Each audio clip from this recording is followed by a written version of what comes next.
ಅಂತಃ ಪ್ರವಿಶ್ಯ ಮಮ ವಾಚಮಿಮಾಂ ಪ್ರಸುಪ್ತಾಂ ಸಂಜೀವಯತ್ಯಖಿಲಶಕ್ತಿಧರಸ್ವಧಾಮ್ನ ಅನ್ಯಾಂಶ್ಚ ಹಸ್ತಚರಣಶ್ರವಣತ್ವಗಾದೀನ್ ಪ್ರಾಣಾನ್ನಮೋ ಭಗವತೆ ಪುರುಷಾಯ ತುಭ್ಯಂ ಯಾವರ್ಣಪದವಾಕ್ಯಾರ್ಥಗದ್ಯಪದ್ಯಸ್ವರೂಪಿಣೀ ವಾಚಿ ನರ್ತಯತು ಕ್ಷಿಪ್ರಂ ಮೇಧಾನ್ ದೇವಿ ಸರಸ್ವತಿ ಮೂಕಂ ಕರೋತಿ ವಾಚಾಲಂ ಪಂಗುಂ ಲಂಘಯತೆ ಗಿರಿಂ ಯತ್ಕೃಪಾತಮಹಂ ವಂದೇ ಪರಮಾನಂದಮಾಧವಂ ನಾರಾಯಣಃ ಪರೋ ವ್ಯಕ್ತಾದಂಡಮವ್ಯಕ್ತಸಂಭವಂ ಅಂಡಸ್ಯಾಂತಸ್ತ್ವಿಮೇ ಲೋಕಾಃ ಸಪ್ತದ್ವೀಪಾ ಚ ಮೇದಿನಿ ಶ್ರುತಿಸ್ಮೃತಿಪುರಾಣಾನಾಂ ಆಲಯಂ ಕರುಣಾಲಯಂ ನಮಾಮಿ ಭಗವತ್ಪಾದಂ ಶಂಕರಂ ಲೋಕಶಂಕರಂ ನಮಸ್ತಸ್ಮೈ ಭಗವತೆ ಶಂಕರಾಚಾರ್ಯರೂಪಿಣೆ ಯೇನ ವೇದಾಂತವಿದ್ಯೇಯಂ ಉದ್ಧೃತಾ ವೇದಸಾಗರಾತ್. ನನ್ನ ಭಗವದ್ಗೀತಾ ಬಂಧುಗಳೇ ಹಾಗೂ ಈ ಕಾರ್ಯಕ್ರಮದ ಪ್ರಾಯೋಜಕರಾದಂತಹ ಶ್ರೀ ಅಮರನಾಥ ಪರಿವಾರದವರೇ, ಎಲ್ಲ ಹಿರಿಯರೇ, ನಮ್ಮೆಲ್ಲರ ಬುದ್ಧಿಯನ್ನು ಪ್ರಚೋದಿಸ್ತಾ ಇರುವಂತಹ ಮಹಾಚೈತನ್ಯಕ್ಕೆ ಪ್ರಣಾಮಗಳನ್ನು ಸಲ್ಲಿಸ್ತಾ ಇಂದಿನ ಚಿಂತನೆಗೆ ಮುಂದಾಗ್ತಾ ಇದ್ದೇನೆ. ನಿನ್ನೆ ದಿವಸ ನಾನು ಉಪನ್ಯಾಸ ಮುಗಿಸಿ ಹೊರಟಾಗ ಒಬ್ಬ ಶ್ರೋತೃಗಳು ಒಂದು ಪ್ರಶ್ನೆಯನ್ನು ಕೇಳಿದ್ದಾರೆ. ಅವರು ಇಲ್ಲಿ ಬಂದಿದ್ದಾರೋ ಇಲ್ಲ ಗೊತ್ತಿಲ್ಲ. ನಾನು ಹೇಳಿದೆ, ನಾವು ಯಾವ ಸ್ವಭಾವದವರ ಗುಂಪಿಗೆ ಸೇರಿದವರು ಅನ್ನೋದನ್ನು ತಿಳಿದುಕೊಳ್ಳೋದಕ್ಕೆ ಬೇರೆಯವರಿಂದ ತಿಳಿದುಕೊಳ್ಳಬೇಕಾದ ಅವಶ್ಯಕತೆ ಇಲ್ಲ. ನಾವು ಸ್ವೀಕರಿಸುವ ಆಹಾರದಿಂದಲೇ ನಾವು ಯಾವ ಗುಂಪಿಗೆ ಸೇರಿದವರು ಅನ್ನೋದನ್ನು ನಾವು ಅರ್ಥ ಮಾಡಿಕೊಳ್ಳಬಹುದು ಅಂತ. ಭಗವಂತ ಯಾಕೆ ಇದನ್ನು ಹೇಳ್ತಾನೆ ಅಂದರೆ, ನೀನು ಸ್ವೀಕರಿಸುವ ಆಹಾರ ರಜೋಗುಣಕ್ಕೆ ಸಂಬಂಧಪಟ್ಟಿದ್ದಾದರೆ, ತಮೋಗುಣಕ್ಕೆ ಸಂಬಂಧಪಟ್ಟಿದ್ದಾದರೆ ಅವುಗಳ ಪ್ರಮಾಣವನ್ನು ಕಡಿಮೆ ಮಾಡಿ ಸಾತ್ವಿಕ ಸಂಪತ್ತನ್ನು, ಸಾತ್ವಿಕ ಗುಣವನ್ನು ಹೆಚ್ಚಾಗಿಸಿಕೊಳ್ಳಿಕ್ಕೆ ಅನುಕೂಲವಾದ ಆಹಾರವನ್ನು ಸ್ವೀಕರಿಸು. ಅದಕ್ಕೋಸ್ಕರಲೇ ರಜೋಗುಣ ತಮೋಗುಣಗಳಿಗೆ ಸಂಬಂಧಪಟ್ಟ ಆಹಾರವನ್ನು ಭಗವಂತ ತಿಳಿಸಿಕೊಡ್ತಾನೆ. ಅದು ಎರಡನ್ನು ತಿಳಿಸಿದ್ದು, ಅದು ಎರಡನ್ನು ಸಾಧ್ಯವಾದಷ್ಟು ಕಡಿಮೆ ಮಾಡಿಕೊಳ್ಬೇಕು ಅನ್ನೋದಕ್ಕೋಸ್ಕರ. ಸತ್ವಗುಣಕ್ಕೆ ಸಂಬಂಧಪಟ್ಟ ವಿಚಾರವನ್ನು ತಿಳಿಸಿದ್ದು, ಸತ್ವಗುಣದ ಆಹಾರವನ್ನು ನಾವು ಸ್ವೀಕರಿಸಬೇಕು ಅನ್ನೋದಕ್ಕೋಸ್ಕರ. ಹೀಗೆ ಅದೆರಡನ್ನು ನೆಗೆಟಿವ್ ಆಗಿ ತಗೊಳ್ಬೇಕು, ಸತ್ವಗುಣಕ್ಕೆ ಸಂಬಂಧಪಟ್ಟಿದ್ದನ್ನು ಪಾಸಿಟಿವ್ ಆಗಿ ತೆಗೆದುಕೊಳ್ಬೇಕು. ಇಷ್ಟು ಹಿನ್ನೆಲೆಯಲ್ಲಿ ಅವರು ಕೇಳಿದ ಪ್ರಶ್ನೆ, ಹಾಗಿದ್ದರೆ ನಾವು ಈ ಆಹಾರವನ್ನು ಸ್ವೀಕರಿಸ್ತಾ ಇದ್ದರೆ ಈ ಗುಣಗಳೇ ಮುಂದುವರಿತವ ಅಂತ. ಈ ಆಹಾರವನ್ನು ಅಂದರೆ ರಜೋಗುಣಕ್ಕೆ ಮತ್ತು ತಮೋಗುಣಕ್ಕೆ ಸಂಬಂಧಪಟ್ಟ ಆಹಾರವನ್ನು ಸ್ವೀಕರಿಸಿದರೆ ಆ ಸ್ವಭಾವವೇ ಮುಂದುವರಿಯುತ್ತಾ ಅಂತ. ಸಂಶಯನೇ ಇಲ್ಲ ಅದರ ಬಗ್ಗೆ. ಆ ಸ್ವಭಾವವೇ ಮುಂದುವರಿಯುತ್ತೆ. ಆ ಸ್ವಭಾವ ಕಡಿಮೆ ಆಗಬೇಕು ಅಂತಾದರೆ ಆ ಸ್ವಭಾವವನ್ನು ಹೆಚ್ಚಾಗಿಸುವ ಆಹಾರದ ಪ್ರಮಾಣವನ್ನು ಕಡಿಮೆ ಮಾಡಬೇಕು. ಹಾಗಿದ್ರೆ ಇನ್ನೊಂದು ಪ್ರಶ್ನೆ ಬರುತ್ತೆ ಅಲ್ಲಿ, ನಮಗೆ ಆ ಸ್ವಭಾವ ಇದ್ದದ್ರಿಂದ ನಾವು ಈ ತರಹ ಆಹಾರವನ್ನು ಸ್ವೀಕಾರ ಮಾಡ್ತೇವೋ, ಅಥವಾ ಈ ತರಹ ಆಹಾರ ಸ್ವೀಕಾರ ಮಾಡೋದರಿಂದ ನಾವು ಈ ಸ್ವಭಾವಕ್ಕೆ ಸೇರಿದವರು ಅಂತ ತಿಳ್ಕೊಳ್ಬೇಕು ಅಂತ. ಇದೆರಡು ಪರಸ್ಪರ ಪೂರಕವಾದಂಥದ್ದು. ಯಾಕೆಂದರೆ ಕತ್ತಲು ಇದ್ದದ್ರಿಂದ ಬೆಳಕು ಕಡಿಮೆ ಆಯಿತೋ, ಅಥವಾ ಬೆಳಕು ಕಡಿಮೆ ಆದದ್ರಿಂದ ಕತ್ತಲು ಹೆಚ್ಚಾಯಿತೋ?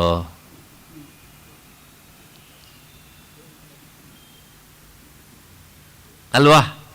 ಹಾಗೆಯೇ ಅಕಸ್ಮಾತ್ತಾಗಿ ನಾನು ಆ ಸ್ವಭಾವದವನು ಆದದ್ರಿಂದಲೇ ನಾನು ಈ ಆಹಾರ ಸ್ವೀಕರಿಸ್ತಾ ಇದ್ದೇನೆ ಅಂತ ನಿನಗೆ ಗೊತ್ತಾಯಿತು ತಾನೇ. ಗೊತ್ತಾದರೆ ಆ ಆಹಾರವನ್ನು ಕಡಿಮೆ ಮಾಡಿ ನಿನ್ನ ಸ್ವಭಾವ ಬದಲಾವಣೆ ಮಾಡ್ಕೊ ಅನ್ನೋದೇ ತಾನೇ ಭಗವಂತನ ಅಭಿಪ್ರಾಯ. ಹೌದು, ಹಿಂದಿನ ಜನ್ಮದಲ್ಲಿ ನಿನಗೆ ಈ ವಿಚಾರ ಗೊತ್ತಾಗಲಿಲ್ಲ, ಆ ಸ್ವಭಾವವನ್ನು ಕಟ್ಕೊಂಡು ಬಂದೆ, ಅದೇ ನಿನಗೆ ರುಚಿಸಿತು, ಗೀತೆಯನ್ನು ಕೇಳಿದೆ, ಗೀತೆಯನ್ನು ಓದಿದೆ, ಓಹೋ ಈ ಆಹಾರ ನಾನು ತಿನ್ನೋದ್ರಿಂದ ನನ್ನಲ್ಲಿ ಇಂಥ ಸ್ವಭಾವ ಇದೆ ಅಂತ ಗೊತ್ತಾಯಿತು, ಈಗ ಬದಲಾವಣೆ ಮಾಡ್ಕೋ. ಅದಕ್ಕೋಸ್ಕರ ಭಗವಂತ ಅದೆರಡು ಗುಣವನ್ನು ಭಾಷ್ಯಕಾರ ಸ್ಪಷ್ಟ ಬರೀತಾರೆ. ಇದೆರಡು ಗುಣವನ್ನು ಯಾಕೆ ಹೇಳ್ತಾನೆ ಭಗವಂತ ಅಂದರೆ, ಈ ಆಹಾರದ ಪ್ರಮಾಣವನ್ನು ಕಡಿಮೆ ಮಾಡಿಕೊಳ್ಬೇಕು ಅನ್ನೋದಕ್ಕೋಸ್ಕರ ಅಂತ.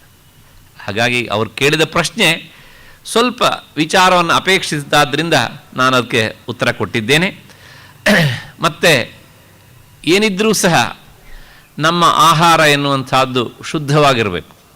ಅದರೊಳಗೂ ಅಧ್ಯಾತ್ಮದ ದಾರಿಯಲ್ಲಿ ಸಾಗುವವರಿಗೆ ವಿಶೇಷವಾಗಿ ಈ ಮಾತನ್ನು ಕೇಳಿದಾಗ ಇನ್ನೊಂದು ಸಂಶಯ ಬರುತ್ತೆ. ನಾವೆಲ್ಲ ಬೆಳಗ್ಗೆ ಹೋಗಿ ಸಂಜೆ ಬರುವವರು, ಬೆಳಗ್ಗೆ 7 ಗಂಟೆ ಅಡುಗೆ ಮಾಡಿರ್ತೇವೆ, ಮಧ್ಯಾಹ್ನ ತಿಂದಿರ್ತೇವೆ, ಅಲ್ಲಿಗೆ 6-7 ತಾಸು ಆಗಿರುತ್ತೆ. ಇದಕ್ಕೆ ಏನು ಪರಿಹಾರ? ಅದಕ್ಕೆ ಪರಿಹಾರ ನೀವು ಕಂಡು ಹಿಡ್ಕೊಳ್ಬೇಕು, ಭಗವದ್ಗೀತೆ ಹೇಳೋದಿಲ್ಲ. ಭಗವದ್ಗೀತೆ ಏನು ಹೇಳುತ್ತೆ? ಅದು 6 ತಾಸು ಆದಮೇಲೆ ಅದು ಹಳಸುತ್ತೆ ಅಂತ ಹೇಳುತ್ತೆ ಅಷ್ಟೇ. ಅದನ್ನು ತಿನ್ನೋದಾದರೆ ತಿನ್ನು, ಇಲ್ಲ ಅದನ್ನು ಬಿಡೋದಾದರೆ ಬಿಡು, ಅದಕ್ಕೆ ಪರ್ಯಾಯ ವ್ಯವಸ್ಥೆ ಕಂಡುಕೊಳ್ಳೋದಾದರೆ ಕಂಡುಕೋ. ಅದಕ್ಕೆ ಭಗವದ್ಗೀತೆ ಹೇಳೋದಿಲ್ಲ. ಈ ವಸ್ತು ಹೀಗೆ, ಇದರ ಸ್ವಭಾವ ಹೀಗೆ ಅಂತ ಹೇಳುತ್ತೆ. ಆದರೆ ಅದಕ್ಕೆ ನೆಕ್ಸ್ಟ್ ಅದನ್ನು ನಾನು ಹೇಗೆ ಬದಲಾವಣೆ ಮಾಡ್ಕೊಳ್ಬೇಕು ಅದನ್ನು ನಿನಗೆ ಬಿಟ್ಟಿದ್ದದು. ಇಲ್ಲ ನಾನು ಹೀಗೆ ಇದನ್ನೇ ತಿಂದ್ಕೊಂಡು ಮುಂದುವರಿಬೇಕು, ರಿಟೈರ್ಡ್ ಆದಮೇಲೆ ಸಾಧನೆ ಮಾಡ್ತೇನೆ, ಮಾಡು. ಇಲ್ಲ ಅಲ್ಲೇನೆ ಬಿಡ್ತೇನೆ ಪೂರ್ತಿ ಅಂತಾದರೆ ಬಿಡು. ಆದರೆ ಅದನ್ನು ನಿನಗೆ ಬಿಟ್ಟಿದ್ದೆ ಅಷ್ಟೇ ಹೊರತು ಸಹ ಗೀತೆ ಅದರ ಬಗ್ಗೆ ಆಗ್ರಹ ಮಾಡೋದಿಲ್ಲ.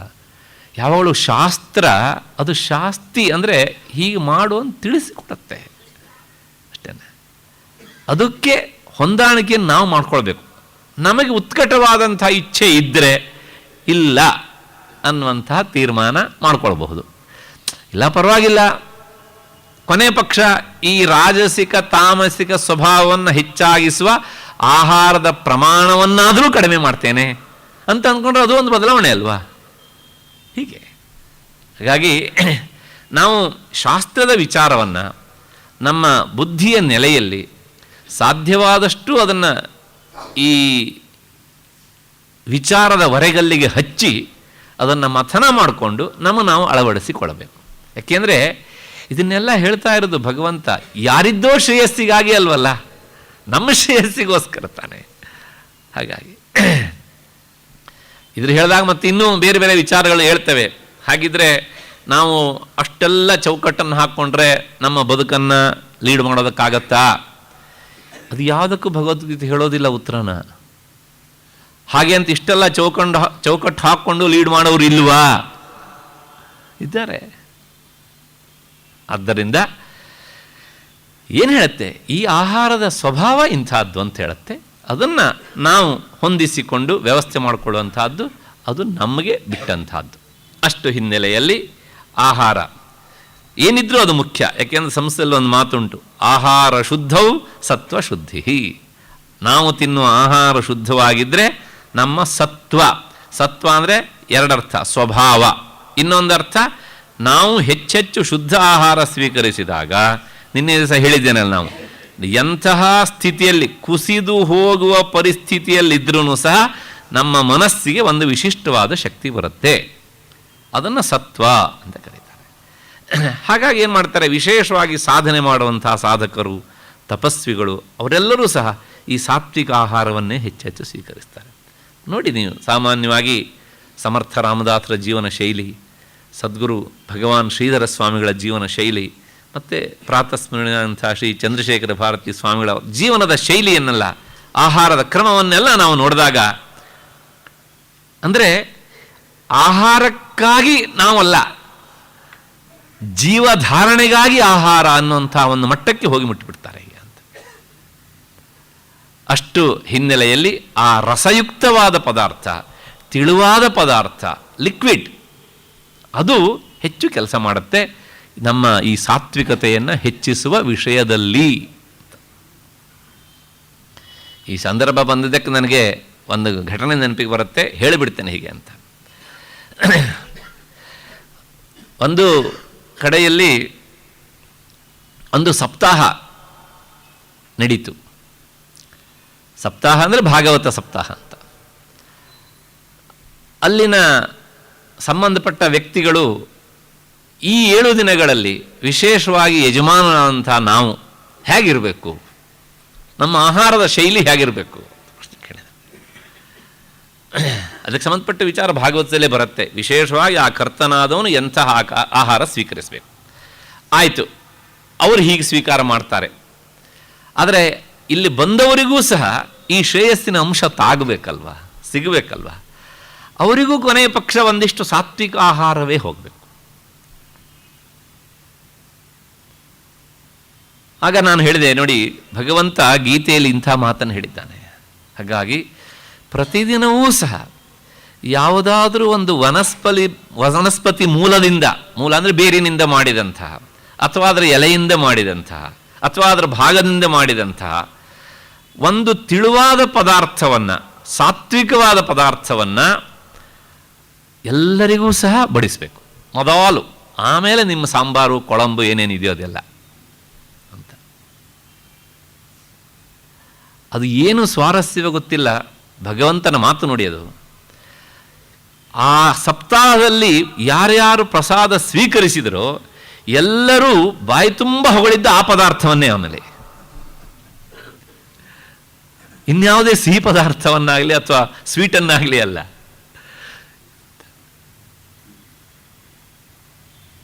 ಯಾಕೆ ಹೇಳಿದೆ ಈ ಮಾತನ್ನು ಅಂದರೆ, ಪ್ರಾಚೀನರು ಅದನ್ನೆಲ್ಲ ಏನು ನಮಗೆ ಮೋಸ ಮಾಡಬೇಕು ಅಂತ ಹೇಳಿದ್ದಲ್ಲ, ಅದರ ಹಿಂದೆ ಅತ್ಯಂತ ಒಂದು ತಾತ್ವಿಕವಾದಂಥ ವಿಚಾರ ಇರ್ತದೆ. ಅಳವಡಿಸಿಕೊಳ್ಳುವಂತಹದ್ದು ನಮಗೆ ಬಿಟ್ಟಿದ್ದು ಅಷ್ಟೇ. ಅಷ್ಟು ಹಿನ್ನೆಲೆಯಲ್ಲಿ ಆಹಾರಕ್ಕೆ ಸಂಬಂಧಪಟ್ಟಂತಹ ಮಾತು. ಈಗ ಮತ್ತೆ ಮುಂದಿನದು ಯಜ್ಞದ ಬಗ್ಗೆ ಹೇಳ್ತಾನೆ ಭಗವಂತ. 3 ತರಹದ ಯಜ್ಞಗಳು ಅಂತ. ಯಜ್ಞ ಅಂದರೆ ಯಜ ದೇವಪೂಜಾಯಾಮ್ ಅಂತ ಅರ್ಥ, ಸಾಮಾನ್ಯವಾದಂಥ ಅರ್ಥ. ಮತ್ತು ಯಜ್ಞ ಅಂದರೆ ನೇರವಾಗಿ ದೇವತೋದ್ದೇಶೇನ ದ್ರವ್ಯ ತ್ಯಾಗ ಯಾಗ ಅಂದರೆ ಯಜ್ಞ ಅಂತ. ದೇವತೆಯನ್ನು ಉದ್ದೇಶಿಸಿ ಅಗ್ನಿಯ ಮುಖದಲ್ಲಿ ಆಹುತಿಯನ್ನು ನೀಡುವುದಕ್ಕೂ ಯಜ್ಞ ಅಂತ ಕರೀತಾರೆ. ಅದು ವಿಶೇಷವಾದ ಅರ್ಥ. ಮೊದಲು ಹೇಳಿದ್ದು ಸಾಮಾನ್ಯವಾದಂತಹ ಅರ್ಥ. ಅಷ್ಟು ಹಿನ್ನೆಲೆಯಲ್ಲಿ ಸಾಮಾನ್ಯ ಜನರು ಮಾಡುವಂತಹ ಪ್ರತಿಯೊಂದು ಪೂಜೆ, ಪುನಸ್ಕಾರ, ನಿಯಮ, ನಿಷ್ಠೆ ಇವೆಲ್ಲವೂ ಸಹ ಯಜ್ಞ ಎನ್ನುವಂಥ ಈ ಶಬ್ದದ ಚೌಕಟ್ಟಿನೊಳಗೆ ಬರುವಂಥವು. ಅವೂ ಸಹ 3 ತರಹವಾಗಿ ಇರುತ್ತವೆ ಅಂತಾನೆ ಭಗವಂತ. ಆ ಸಾತ್ವಿಕ ಯಜ್ಞ ಎಂಥದ್ದು ಅಂದರೆ, ಅಫಲಾಕಾಂಕ್ಷಿಭಿರಿ ಯಜ್ಞೋ ವಿಧಿದೃಷ್ಟೋ ಯ ಇಜ್ಯತೆ ಯಷ್ಟವ್ಯಮೇವೇತಿ ಮನಃ ಸಮಾಧಾಯ ಸ ಸಾತ್ವಿಕ. ಈ ಶ್ಲೋಕ ಆ ಸಾತ್ವಿಕ ಯಜ್ಞದ ಬಗ್ಗೆ ತಿಳಿಸಿಕೊಡ್ತದೆ ನಮಗೆ. ಯಜ್ಞ ಮಾಡುವುದು ಕರ್ತವ್ಯ ಅಂತ ಭಾವಿಸಿ ಯಾವುದೇ ಫಲವನ್ನೂ ಬಯಸದೆ ಇರತಕ್ಕವರು, ಮತ್ತು ಶಾಸ್ತ್ರ ವಿಧಿಗೆ ಅನುಸಾರವಾಗಿ ಮನಸ್ಸಿಟ್ಟು ಮಾಡತಕ್ಕಂತಹ ಯಾವ ಯಜ್ಞ ಉಂಟೋ ಅದು ಸಾತ್ವಿಕವಾದ ಯಜ್ಞ ಅಂತ ಕರೆಸಿಕೊಳ್ಳುತ್ತೆ. ಈ ಶ್ಲೋಕದಲ್ಲಿ ನಾವು ಗಮನಿಸಬೇಕಾದ ಒಂದು 2-3 ಅಂಶಗಳಿವೆ. ಸಾಮಾನ್ಯವಾಗಿ ಮನುಷ್ಯ ಯಾವುದೋ ಒಂದು ಫಲವನ್ನು ಮನಸ್ಸಿನಲ್ಲಿ ಇಟ್ಕೊಂಡೇ ತನ್ನ ಪೂಜೆ, ಪುನಸ್ಕಾರ, ಯಜ್ಞ, ಯಾಗಾದಿಗಳನ್ನು ಮಾಡ್ತಾರೆ. ತಪ್ಪಲ್ಲ, ಮನುಷ್ಯನ ಸ್ವಭಾವ. ಹಾಗೆ ಮಾಡುವವರು ಈ ಗುಂಪಿಗೆ ಬರೋದಿಲ್ಲ. ಅವರು ಎಂಥವರು ಇವರು ಅಂದರೆ ಅಫಲಾಕಾಂಕ್ಷಿಭಿ. ಆಕಾಂಕ್ಷ ಅಂದರೆ ಬಯಕೆ, ಯಾವುದರದ್ದು? ಫಲದ್ದು. ಫಲದ ಅಪೇಕ್ಷೆ ಇದ್ದರೆ ಫಲಾಕಾಂಕ್ಷಿಗಳು, ಅಫಲಾಕಾಂಕ್ಷಿಗಳು ಇವರು. ನನಗೆ ಈ ಯಜ್ಞದಿಂದ ಯಾವುದೇ ಫಲ ಬರಬೇಕಾದದ್ದು ಇಲ್ಲ, ಹಾಗಿದ್ರೆ ಯಾಕೆ ಮಾಡ್ತೇನೆ ಅಂತ ಕೇಳಿದರೆ, ಎಷ್ಟವ್ಯಮೇವೇತಿ, ನಾನು ಮಾಡಬೇಕು ಅಷ್ಟೇ, ಏನನ್ನೂ ಬಯಸದೆ ನಾನು ಮಾಡ್ತೇನೆ. ಈ ಹಿನ್ನೆಲೆಯಲ್ಲಿ ಇವರು ಯಾವುದೇ ಫಲವನ್ನೂ ನಿರೀಕ್ಷಿಸದೆ ಯಜ್ಞ ಮಾಡುವವರು, ಪೂಜೆ ಮಾಡುವವರು. ಅಲ್ಲ, ಹೀಗೂ ಒಂದು ಮಾಡೋದಕ್ಕೆ ಸಾಧ್ಯ ಉಂಟಾ ಅಂತ ಒಂದು ಸಂಶಯ ಬರುತ್ತೆ. ಈ ಅಗ್ನಿಹೋತ್ರ ಎನ್ನುವಂಥ ಒಂದು ಶಬ್ದ ನೀವು ಕೇಳಿದ್ದೀರ. ಅದರೊಳಗೆ ಬೇರೆ ಬೇರೆ ಬೇರೆ ತರಹದ ಕಾಮ್ಯ ಅಗ್ನಿಹೋತ್ರ ಮತ್ತು ಇನ್ನೊಂದು ನಿತ್ಯಾಗ್ನಿಹೋತ್ರ ಅಂತ ಬರುತ್ತೆ. ಆ ನಿತ್ಯಾಗ್ನಿಹೋತ್ರ ಅಂದರೆ ಏನನ್ನೂ ಬಯಸದೆ ಅವನು ತನ್ನ ಜೀವಮಾನ ಇರುವವರೆಗೂ ಅದನ್ನು ಮಾಡ್ತಾನೆ. ಏನನ್ನೂ ಬಯಸೋದಿಲ್ಲ. ಅದರ ಹೆಸರೇ ನಿತ್ಯಾಗ್ನಿಹೋತ್ರ. ನನ್ನ ಜೀವನದ ಒಂದು ಅವಿಭಾಜ್ಯವಾದ ಕ್ರಿಯೆ, ಅಷ್ಟೇ, ಮುಗಿದಾಯಿತು. ಅದನ್ನು ತಪ್ಪದೇ ಮಾಡ್ತಾನೆ ಆತ. ಅಂದರೆ ಇಂತಹ ಕರ್ಮವನ್ನು ಮಾಡೋದಕ್ಕೆ ಸಾಧ್ಯ ಉಂಟು. ಒಂದು ಅಲ್ಲ, ಜೀವನದಲ್ಲಿ ನಾವು ಏನನ್ನು ಬಯಸದೆ ಮಾಡೋದೇ ಇಲ್ವಲ್ಲ. ಗಂಡಸರು ಈ ಮಾತನ್ನು ಹೇಳ್ಬೋದು, ತಾಯಂದಿರು ಈ ಮಾತನ್ನು ಹೇಳೋದಕ್ಕಾಗೋಲ್ಲ. ಏನನ್ನೂ ನಾವು ಬಯಸದೆ ಮಾಡೋದಿಲ್ಲ ಅನ್ನೋದಕ್ಕೆ ತಾಯಂದಿರ ಹತ್ರ ಬೇಕಷ್ಟು ಉದಾಹರಣೆ ಇರುತ್ತೆ. ಏನನ್ನೂ ಬಯಸದೆ ಮಾಡ್ತೇವೆ. ತಾಯಿ ಮಗುವನ್ನು ಹೆತ್ತು ಹೊತ್ತು ಸಾಕಿ ಸಲಹಿ ತನ್ನ ಪ್ರೀತಿಯ ವರ್ಷಣವನ್ನೇ ಮಾಡ್ತಾಳಲ್ಲ, ಆ ಮಗುವಿಂದ ಏನನ್ನು ನಿರೀಕ್ಷಿಸಿ ಮಾಡ್ತಾಳೆ. ನನಗೆ ವಯಸ್ಸಾದ್ಮೇಲೆ ನನ್ನ ಮಗ ನನಗೆ ಊರ್ಗೋಲಾಗಲಿ ಅಂತ ಅವಳು ನಿರೀಕ್ಷಿಸಿ ಮಾಡಿದರೆ ತಾಯಿಯ ಪ್ರೀತಿ ಅದು ವ್ಯಾಪಾರಿ ಪ್ರೀತಿ. ಮಾಡೋದಿಲ್ಲ ಅವಳು ಹಾಗೆ. ಯಾಕೆ? ನನ್ನ ಕರ್ತವ್ಯ ನಾನು ಮಾಡಬೇಕು. ಯಾಕೆಂದರೆ ಹಾಗೆ ಮಾಡೋದ್ರಲ್ಲಿ ಅವಳಿಗೆ ಒಂದು ಸಂತೃಪ್ತಿ ಉಂಟು.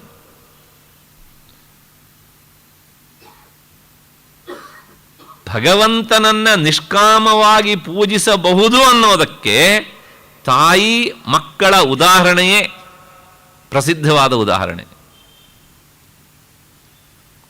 ಆದ್ದರಿಂದ ಇವರು ಯಾಗ ಹೇಗೆ ಮಾಡ್ತಾರೆ ಅಂತ, ಪೂಜೆಯನ್ನು ಹೇಗೆ ಮಾಡ್ತಾರೆ ಅಂದರೆ ಅಫಲಾಕಾಂಕ್ಷಿಭಿ, ನಾನು ಏನನ್ನೂ ಬಯಸೋದಿಲ್ಲ, ಬಯಸದೇ ಮಾಡುತ್ತೇನೆ. ಹಾಗಿದ್ರೆ ಶ್ರೀ ಪರಮೇಶ್ವರ ಪ್ರೀತ್ಯರ್ಥಂ ಅಷ್ಟೇ, ಫಲ ಇಡುವುದಿಲ್ಲ, ಫಲವನ್ನು ನಾನು ಬಯಸೋದಿಲ್ಲ. ಮತ್ತೆ ಅದನ್ನು ಹೇಗೆ ಮಾಡ್ತೇನೆ? ಮುಂದಿನ ಮಾತು, ವಿಧಿದೃಷ್ಟ ಯ ಯುಜ್ಯತೆ, ವಿಧಿವತ್ತಾಗಿ ಮಾಡ್ತೇನೆ ಅಂತ. ವಿಧಿವತ್ತಾಗಿ ಅಂದರೆ ಈ ಯಾಗಕ್ಕೆ ಇಷ್ಟು ದ್ರವ್ಯ ತ್ಯಾಗ, ಈ ಯಾಗವನ್ನು ಮಾಡುವಾಗ ಈ ಸಮಯದಲ್ಲಿ ಮಾಡಬೇಕು ಅಂತ ಶಾಸ್ತ್ರ ವಿಧಿಸತ್ತೆ, ನಿಯಮ. ಆ ನಿಯಮವನ್ನು ಪಾಲಿಸಿಯೇ ಮಾಡ್ತಾನೆ ಅವನು. ಹೀಗೆ ನಿಯಮವನ್ನು ಪಾಲಿಸ್ತಾನೆ, ಏನನ್ನೂ ನಿರೀಕ್ಷಿಸುವುದಿಲ್ಲ, ಆದರೂ ಯಾಗ ಮಾಡ್ತಾನೆ. ಯಾಕೆ? ಯಷ್ಟವ್ಯಮೇವೇತಿ, ಮಾಡಬೇಕು = ಮಾಡಬೇಕು ಅಷ್ಟೇ. ಈ ಮೂರಂಶ ಇದ್ದರೆ ಆತ ಸಾತ್ವಿಕ. ಮತ್ತಿದನ್ನೆಲ್ಲ ಮಾಡಬೇಕಿದ್ರೆ ಯಾವತ್ತೂ ಅವನು ಗೊಣಗೋದಿಲ್ಲ. ಅಷ್ಟೇ ಅಲ್ಲ, ಇನ್ನೊಬ್ಬರ ಹತ್ರ ಅದ್ರ ಬಗ್ಗೆ ಹೇಳ್ಕೊಳ್ಳೋದೂ ಇಲ್ಲ. ಹೇಗಿರುತ್ತೆ? ಸಮಾಧಾಯ ಸ ಸಾತ್ವಿಕ. ಅವನು ಸಮಾಧಾನದಿಂದಲೇ ಇದನ್ನು ಮಾಡ್ತಾನೆ. ಹೀಗೆ ಮಾಡಿದರೆ ಅವನ ಯಜ್ಞ ಸಾತ್ವಿಕ ಯಜ್ಞ ಆಯಿತು. ಮುಂದಕ್ಕೆ ಹೋಗೋಣ. ಇವನಿಗಿಂತ ಸ್ವಲ್ಪ ಬೇರೆ ರೀತಿಯಾಗಿರುತ್ತೆ ಈ ರಾಜಸಿಕ ಯಜ್ಞವನ್ನು ಮಾಡುವವನ ಕ್ರಿಯೆ. ಹೇಗಿರುತ್ತೆ? ಅಭಿಸಂಧಾಯತು ಫಲಂ ದಂಭಾರ್ಥಮಪಿ ಚೈವ ಯತ್ ಇಜ್ಯತೆ ಭರತಶ್ರೇಷ್ಠ ತಂ ಯಜ್ಞಂ ವಿದ್ಧಿ ರಾಜಸಂ. ಭರತಶ್ರೇಷ್ಠ ಅಂದರೆ ಭರತ ಕುಲದಲ್ಲಿ ಹುಟ್ಟಿದಂತಹ ಶ್ರೇಷ್ಠನಾದಂತಹ ಓ ಅರ್ಜುನ, ಈ ರಾಜಸಿಕ ಸ್ವಭಾವದವನ ಯಜ್ಞ ಹೇಗಿರುತ್ತೆ ಅಂದರೆ ಫಲವನ್ನು ಬಯಸಿ ಆಗಲಿ ಅಥವಾ ತನ್ನ ಜಂಭವನ್ನು ಧರ್ಮನಿಷ್ಠೆಯನ್ನು ಪ್ರದರ್ಶನ ಮಾಡುವುದಕ್ಕಾಗಲಿ ಆಚರಿಸುವಂತಹ ಯಜ್ಞ ಯಾವುದು ಉಂಟೋ ಅದು ರಾಜಸ ಯಜ್ಞ. ಎರಡು ಅಂಶ ಪ್ರಧಾನವಾದದ್ದು ಈ ಶ್ಲೋಕದಲ್ಲಿ. ಮೊದಲನೇದು ಅಭಿಸಂಧಾಯತು ಫಲಂ, ಅವನು ಫಲವನ್ನು ಮುಂದಿಟ್ಟುಕೊಂಡೇ ತನ್ನ ಪೂಜೆ ಪುನಸ್ಕಾರವನ್ನು ಮಾಡ್ತಾನೆ. ಅದಿಲ್ಲದೆ ಮಾಡೋದೇ ಇಲ್ಲ. ಫಲ ಕೊಡ್ತಾರೆ ಅಂತಾದರೆ ಆ ದೇವತೆಗಳ ಆರಾಧನೆ, ಅದಿಲ್ಲ ಅಂತಾದರೆ ಇಲ್ಲ. ಹಾಗಾಗಿ ಫಲ ನಿರೀಕ್ಷಿಸಿ ಮಾಡುವಂಥದ್ದು. ಮತ್ತು ಎರಡನೇದು ಅದಕ್ಕಿಂತ ಹೆಚ್ಚಿಗೆ ದಂಭಾರ್ಥಮಪಿ, ದಂಭ ಅನ್ನೋದಕ್ಕೆ ಹೇಳಿದ್ದೇನೆ ನಾನು, ಒಳಗಡೆಯಿಂದ ಧರ್ಮಶ್ರದ್ಧೆ ಇಲ್ಲದೇ ಇದ್ದರೂ ತೋರ್ಪಡಿಗೆಗೋಸ್ಕರ ತಾನೊಬ್ಬ ಧರ್ಮನಿಷ್ಠ ಅಂತ ಪ್ರಕಟಪಡಿಸ್ತಾನೆ, ಅದಕ್ಕೋಸ್ಕರ ಮಾಡ್ತಾನೆ. ಈ ಮೊದಲನೇ ಗುಣಕ್ಕಿಂತ ಎರಡನೇ ಗುಣ ಇನ್ನೂ ಹೆಚ್ಚು ರಾಜಸಿಕ. ಫಲವನ್ನು ನಿರೀಕ್ಷಿಸ್ತಾನೆ, ಮತ್ತೆ ಆ ತನ್ನ ಧರ್ಮಧ್ವಜಿತ್ವವನ್ನು ಪ್ರಕಟಪಡಿಸೋದಕ್ಕೋಸ್ಕರ ಮಾಡ್ತಾನೆ. ಯಾಕೆಂದರೆ 4 ಜನ ಇವನು ಮಹಾ ಧರ್ಮನಿಷ್ಠ ಧಾರ್ಮಿಕ ವ್ಯಕ್ತಿ ಅಂತ ಹೇಳಿದರೆ ಅವನಿಗೆ ಒಳಗಿಂದೊಳಗೇನೇನೋ ಖುಷಿ. ಅದಕ್ಕೋಸ್ಕರ ಈತ ಇದನ್ನು ಮಾಡ್ತಾನೆ. ಇಜ್ಜತೆ ಭರತಶ್ರೇಷ್ಠ ತಮ್ ಯಜ್ಞಂ ವಿದ್ಧಿ ರಾಜಸಂ. ಅಲ್ಲಿಗೆ ನಮ್ಮನ್ನು 4 ಜನ ಹೊಗಳಲಿ ಅಂತ ಮಾಡುವ ಕರ್ಮ ಅಥವಾ ಫಲವನ್ನು ನಿರೀಕ್ಷಿಸಿ ಮಾಡುವ ಕರ್ಮ ಅದೆಲ್ಲವೂ ರಾಜಸಿಕ ಗುಂಪಿಗೆ ಬರ್ತದೆ. ನಿನ್ನ ಮನಸ್ಸಲ್ಲಿ ಹೀಗಿದ್ದರೆ ಮಾಡುವಾಗ ನೀನು ತಿದ್ಕೊಳ್ಳಿಕ್ಕೆ ಆಗತ್ತೆ, ಬಿಟ್ಟುಬಿಡು ಈ ಸ್ವಭಾವವನ್ನು ಅಂತಾನೆ ಭಗವಂತ. ಮತ್ತೆ ಮುಂದಿನದು ಅದು ಈ ತಾಮಸಿಕವಾದಂಥ ಯಜ್ಞದ ಬಗ್ಗೆ ಭಗವಂತ ಹೇಳ್ತಾನೆ. ಅದರ ಬಗ್ಗೆ ಹೇಳುವಾಗ ಒಂದು 5 ಅಂಶವನ್ನು ಇಟ್ಟು ಹೇಳ್ತಾನೆ. ವಿಧಿಹೀನಂ ಅಸೃಷ್ಟಾನ್ನಂ ಮಂತ್ರಹೀನಂ ಅದಕ್ಷಿಣಂ ಶ್ರದ್ಧಾವಿರಹಿತಂ ಚೈವ ಶ್ರದ್ಧಾವಿರಹಿತಂ ಯಜ್ಞಂ ತಾಮಸಂ ಪರಿಚಕ್ಷತೆ. ಇವನ ಯಜ್ಞ ಹೇಗಿರುತ್ತೆ ಅಂದರೆ, ಮೊದಲನೇದು ಶಾಸ್ತ್ರ ವಿಧಿಯನ್ನು ಬಿಟ್ಟು ಮಾಡ್ತಾನೆ. ಮತ್ತು ಎರಡನೇದು ಅನ್ನ ಸಂತರ್ಪಣೆ ಅದರೊಳಗೆ ಇರೋದಿಲ್ಲ. ಮೂರನೇದು ಶುದ್ಧವಾಗಿ ಮಂತ್ರವನ್ನು ಉಚ್ಚರಿಸುವುದಿಲ್ಲ. ದಾನ ದಕ್ಷಿಣೆ ಸರಿಯಾಗಿ ಕೊಡೋದಿಲ್ಲ. ಶ್ರದ್ಧೆ ಇರೋದಿಲ್ಲ. ಹೀಗೆ ಮಾಡುವಂತಹ ಯಜ್ಞ ಅದು ತಾಮಸ ಯಜ್ಞ ಅಂತ ಕರೆಸಿಕೊಳ್ಳುತ್ತೆ. ಭಗವಂತ ಈ ಶ್ಲೋಕದಲ್ಲಿ 5 ಅಂಶವನ್ನು ಇಟ್ಟು ನಮಗೆ ಕಟ್ಟಿಕೊಡ್ತಾನೆ. ಯಾಕೆ ಅಂದರೆ ಈ 5 ಅಂಶವನ್ನು ಬಿಡೋದಕ್ಕೆ ನಮಗೆ ಸುಲಭ ಆಗಲಿ ಅಂತ. ಮೊದಲನೇದು ವಿಧಿಹೀನಂ. ವಿಧಿ ಅಂದರೆ ಶಾಸ್ತ್ರ ವಿಧಿ. ಆಚಾರ್ಯರು ಅದಕ್ಕೆ ಭಾಷ್ಯವನ್ನು ಬರೀತಾರೆ. ಏನು ಅಂದರೆ ಯಥಾಚೋದಿತ ವಿಪರೀತಂ. ಶಾಸ್ತ್ರ ಹೇಗೆ ಹೇಳುತ್ತೋ ಅದಕ್ಕೆ ಸರಿಯಾಗಿ ವಿರುದ್ಧವಾಗಿ ಮಾಡೋದು. ಅಂದರೆ ಇವರೊಂಥರ ಏತಿ ಅಂದರೆ ಪ್ರೇತಿ ಅಂತ ಹೇಳುವಂಥ ಸ್ವಭಾವದವರು. ಆ ವಿಧಿ ಅನ್ನೋದಕ್ಕೆ ಹೇಗೆ ಅಂದರೆ, ನಾನು ಹೇಳಿದೆ ಈಗ ತಾನೇ, ಒಂದು ಯಾಗವನ್ನು ಮಾಡಿದಾಗ ಇಷ್ಟು ದ್ರವ್ಯತ್ಯಾಗ ಆಗಬೇಕು ಅಂತ ಒಂದು. ಆಮೇಲೆ ಅದರ ಪೂರ್ಣಾಹುತಿ ಪೂರ್ವಾಹ್ನದ ವೇಳೆಯಲ್ಲಿಯೇ ಆಗಬೇಕು, ಅಪರಾಹ್ನ ಕೂಡುದು. ಆದರೆ ಅವನು ಯಾಗ ಮಾಡುವಾಗ ಏನಾಗುತ್ತೆ, ಅಪರಾಹ್ನ ಬಂದಾಗಲೇ ಪೂರ್ಣಾಹುತಿ ಆಗೋದು. ಆಮೇಲೆ ಮಂತ್ರಗಳೆಲ್ಲ 0 ಇರೋದೇ ಇಲ್ಲ. ಮತ್ತೆ ಬಂದವರಿಗೆ ಊಟ ಉಪಚಾರ ಎಷ್ಟು ಆಗಬೇಕು ಅಷ್ಟು ಆಗೋದಿಲ್ಲ. ಆಮೇಲೆ ಮಾಡೋ ಯಜಮಾನನಿಗೆ ಶ್ರದ್ಧೆಯೋ, ಅವನು ಪೂರ್ಣಾವತಿ ಹಾಕೋದೇ ಹಿಂಗೆ ಇಟ್ಕೊಳ್ತಾನೆ, ಅಲ್ಲಿ ಬಂದವರ ಜೊತೆ ಮಾತಾಡ್ತಾ ಇರ್ತಾನೆ.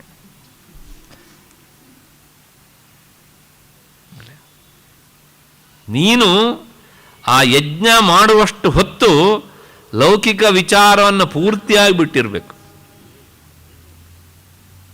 ಹಾಗೆ ಬಿಡದೇ ಇದ್ದರೆ ಒಂದೋ ಇಲ್ಲಿ ವ್ಯತ್ಯಾಸ ಆಗುತ್ತೆ. ಅದೇ ಮುಖ್ಯ ಅಂತಾರೆ, ಇದನ್ನು ಬಿಟ್ಟುಬಿಡು, ಮಾಡಲಿಕ್ಕೆ ಬರಬೇಡ.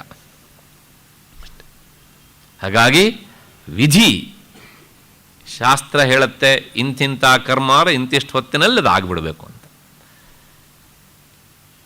ಹಾಗಾಗಿ ಅದನ್ನು ಪಾಲನೆ ಮಾಡಿದರೆ ಅದು ಸಾತ್ವಿಕ ಯಜ್ಞದ ಗುಂಪಿ ಬಂದ್ಬಿಡುತ್ತೆ.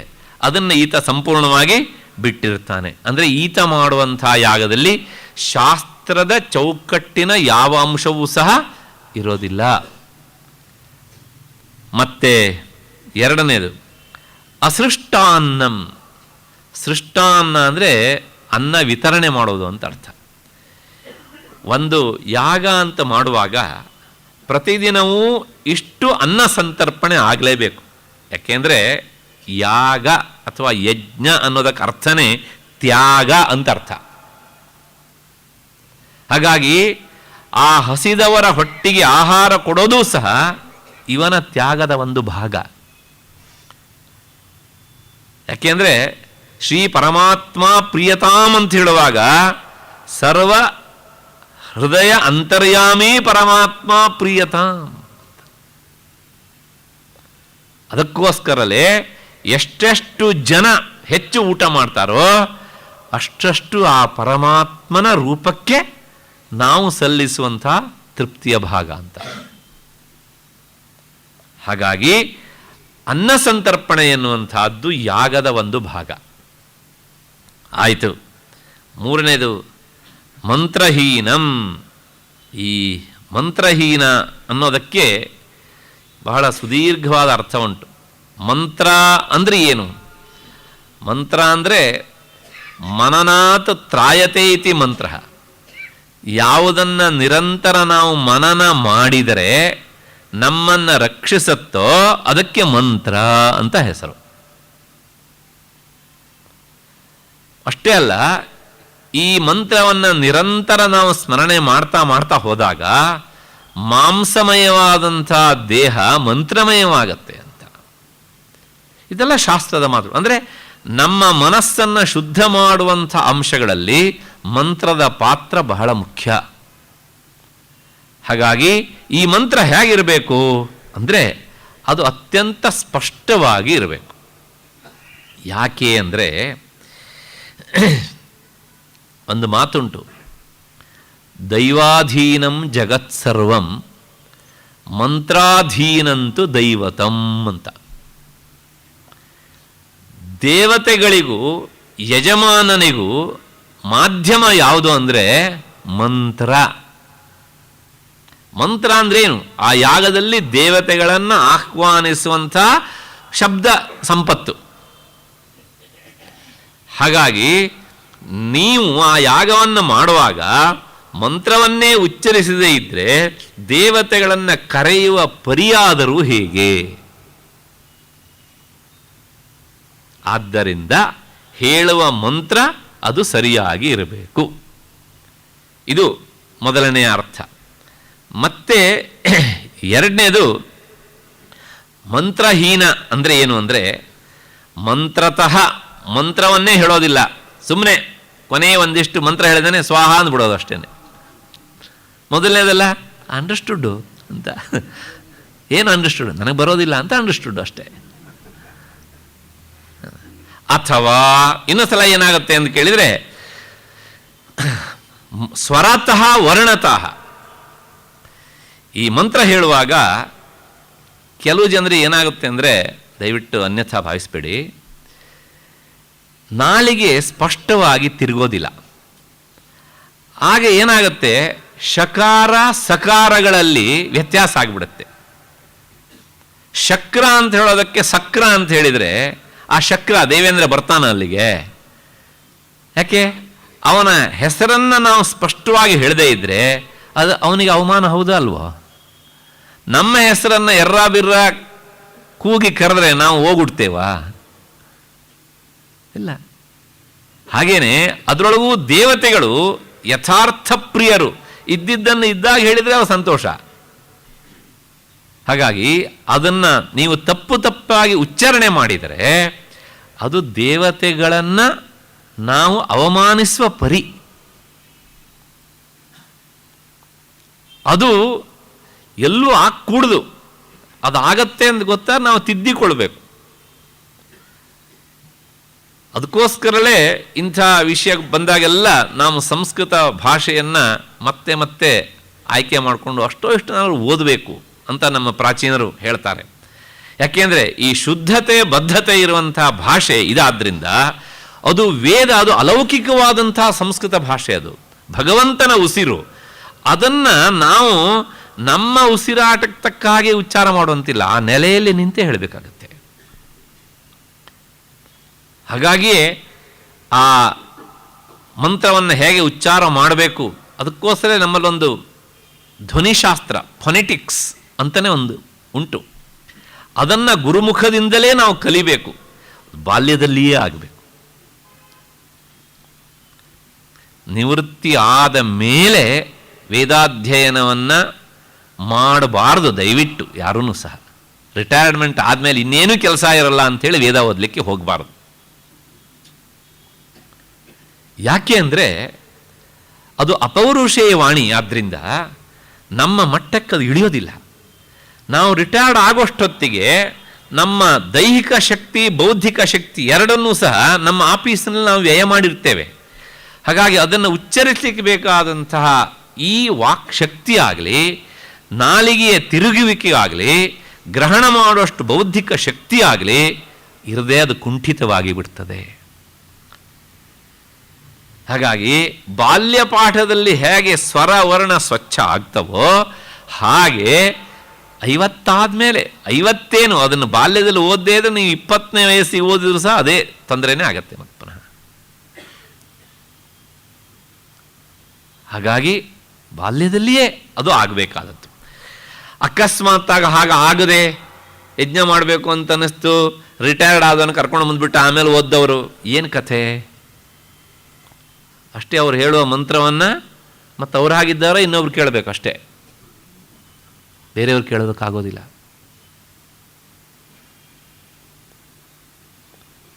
ಶೃಂಗೇರಿಯ ಶ್ರೀಗಳವರು ಬಂದಾಗ ಕೆಲವು ಸಲ ಆ ಕರೆದವರು ಅಲ್ಲಿ ವೇದವನ್ನು ಶುರು ಮಾಡಿಬಿಡ್ತಾರೆ.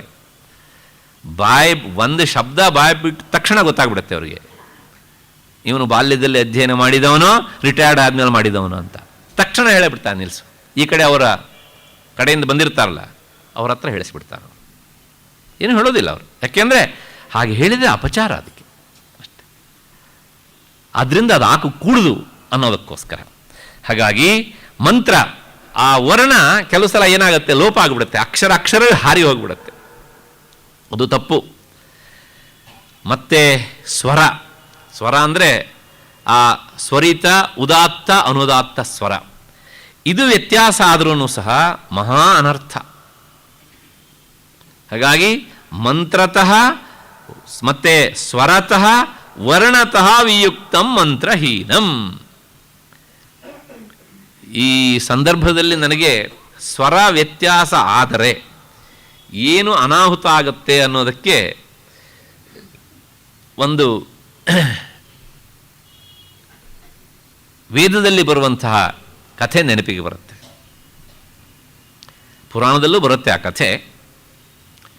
ನಿಮಗೆ ಗೊತ್ತು, ಕಶ್ಯಪರಿಗೆ ದಿತಿ, ಅದಿತಿ, ಧನು ಇತ್ಯಾದಿ 13 ಜನ ಪತ್ನಿಯರು. ಅದಿತಿಯ ಮಕ್ಕಳು ದೇವತೆಗಳು, ದ್ವಿತೀಯ ಮಕ್ಕಳು ದೈತ್ಯರು, ಧನುವಿನ ಮಕ್ಕಳು ದಾನವರು. ಹೀಗೆ ಕ್ರಮ. ತಾಯಂದಿರು ಬೇರೆ, ಅಪ್ಪ ಒಬ್ಬನೇ ಎಲ್ಲರಿಗೂ ಸಹ. ಈ ಅದಿತಿಯ ಮಕ್ಕಳಾದಂತಹ ದೇವತೆಗಳ ಪ್ರಗತಿಯನ್ನು ಕಂಡು ಸ್ವರ್ಗದಲ್ಲಿರೋರು ತಾನೆ ಅವರು, ದಿತಿಗೆ ಒಮ್ಮೆ ಅಸೂಯೆ ಉಂಟಾಯಿತು. ಅದಕ್ಕೋಸ್ಕರ ಆಕೆ ತನ್ನ ಪತಿಯಾದ ಕಶ್ಯಪನಲ್ಲಿ ಕೇಳ್ತಾಳೆ, ಅದಿತಿಯ ಮಕ್ಕಳೇ ಹೀಗೆ ಮೇಲಕ್ಕೆ ಹೋಗ್ತಾ ಇದ್ದಾರೆ, ನನ್ನ ಮಕ್ಕಳಿಗೆ ಯಾವುದೇ ಸ್ಥಾನಮಾನ ಇಲ್ಲ, ಹಾಗಾಗಿ ದೇವೇಂದ್ರನನ್ನು ಸೋಲಿಸುವಂತಹ ಮಗನನ್ನು ನಾನು ಪಡಿಬೇಕು, ಅಂಥ ಮಗನನ್ನು ನನಗೆ ನೀನು ಅನುಗ್ರಹಿಸಬೇಕು ಅಂತ. ನೋಡಿ, ಬಹಳಷ್ಟು ಪತ್ನಿಯರನ್ನು ಕಟ್ಟಿಕೊಂಡಂಥ ಗಂಡನ ಹತ್ರ ಒಬ್ಬಾಕೆ ಇಂಥ ಬಯಕೆಯನ್ನಿಟ್ಟರೆ ಅವನ ಪರಿಸ್ಥಿತಿ ಏನಾಗಬೇಕು?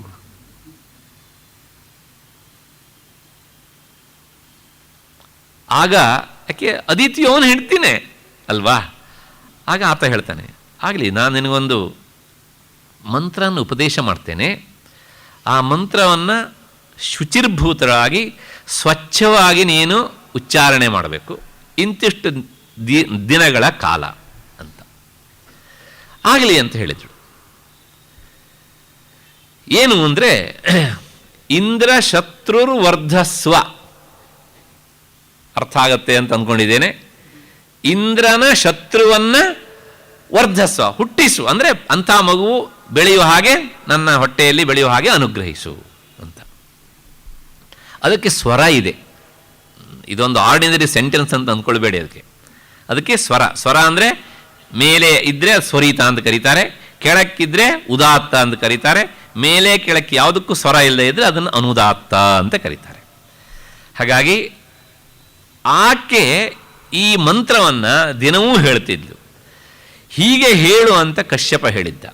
ಅಲ್ಲಿ ಇಂದ್ರ ಶತ್ರುರು ವರ್ಧಸ್ವ, ಆ ಇಂದ್ರ ಅನ್ನೋದುಂಟಲ್ಲ ಅದು ಉದಾತ್ತ ಆಗಬೇಕು. ಆದರೆ ಈಕೆ ಹೇಳಬೇಕಾದ್ರೆ ಏನಾಯಿತು ಕೇಳಿದರೆ ಇಂದ್ರ ಶತ್ರುರು ವರ್ಧಸ್ವ ಆಯಿತು.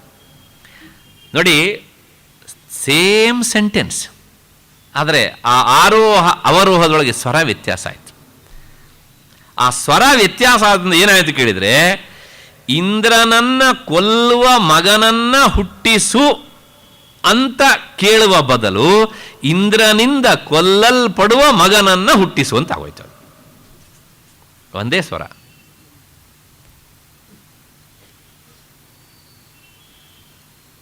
ನಿಷ್ಠೆಯಿಂದ ಮಾಡಿದ್ದಾಳೆ.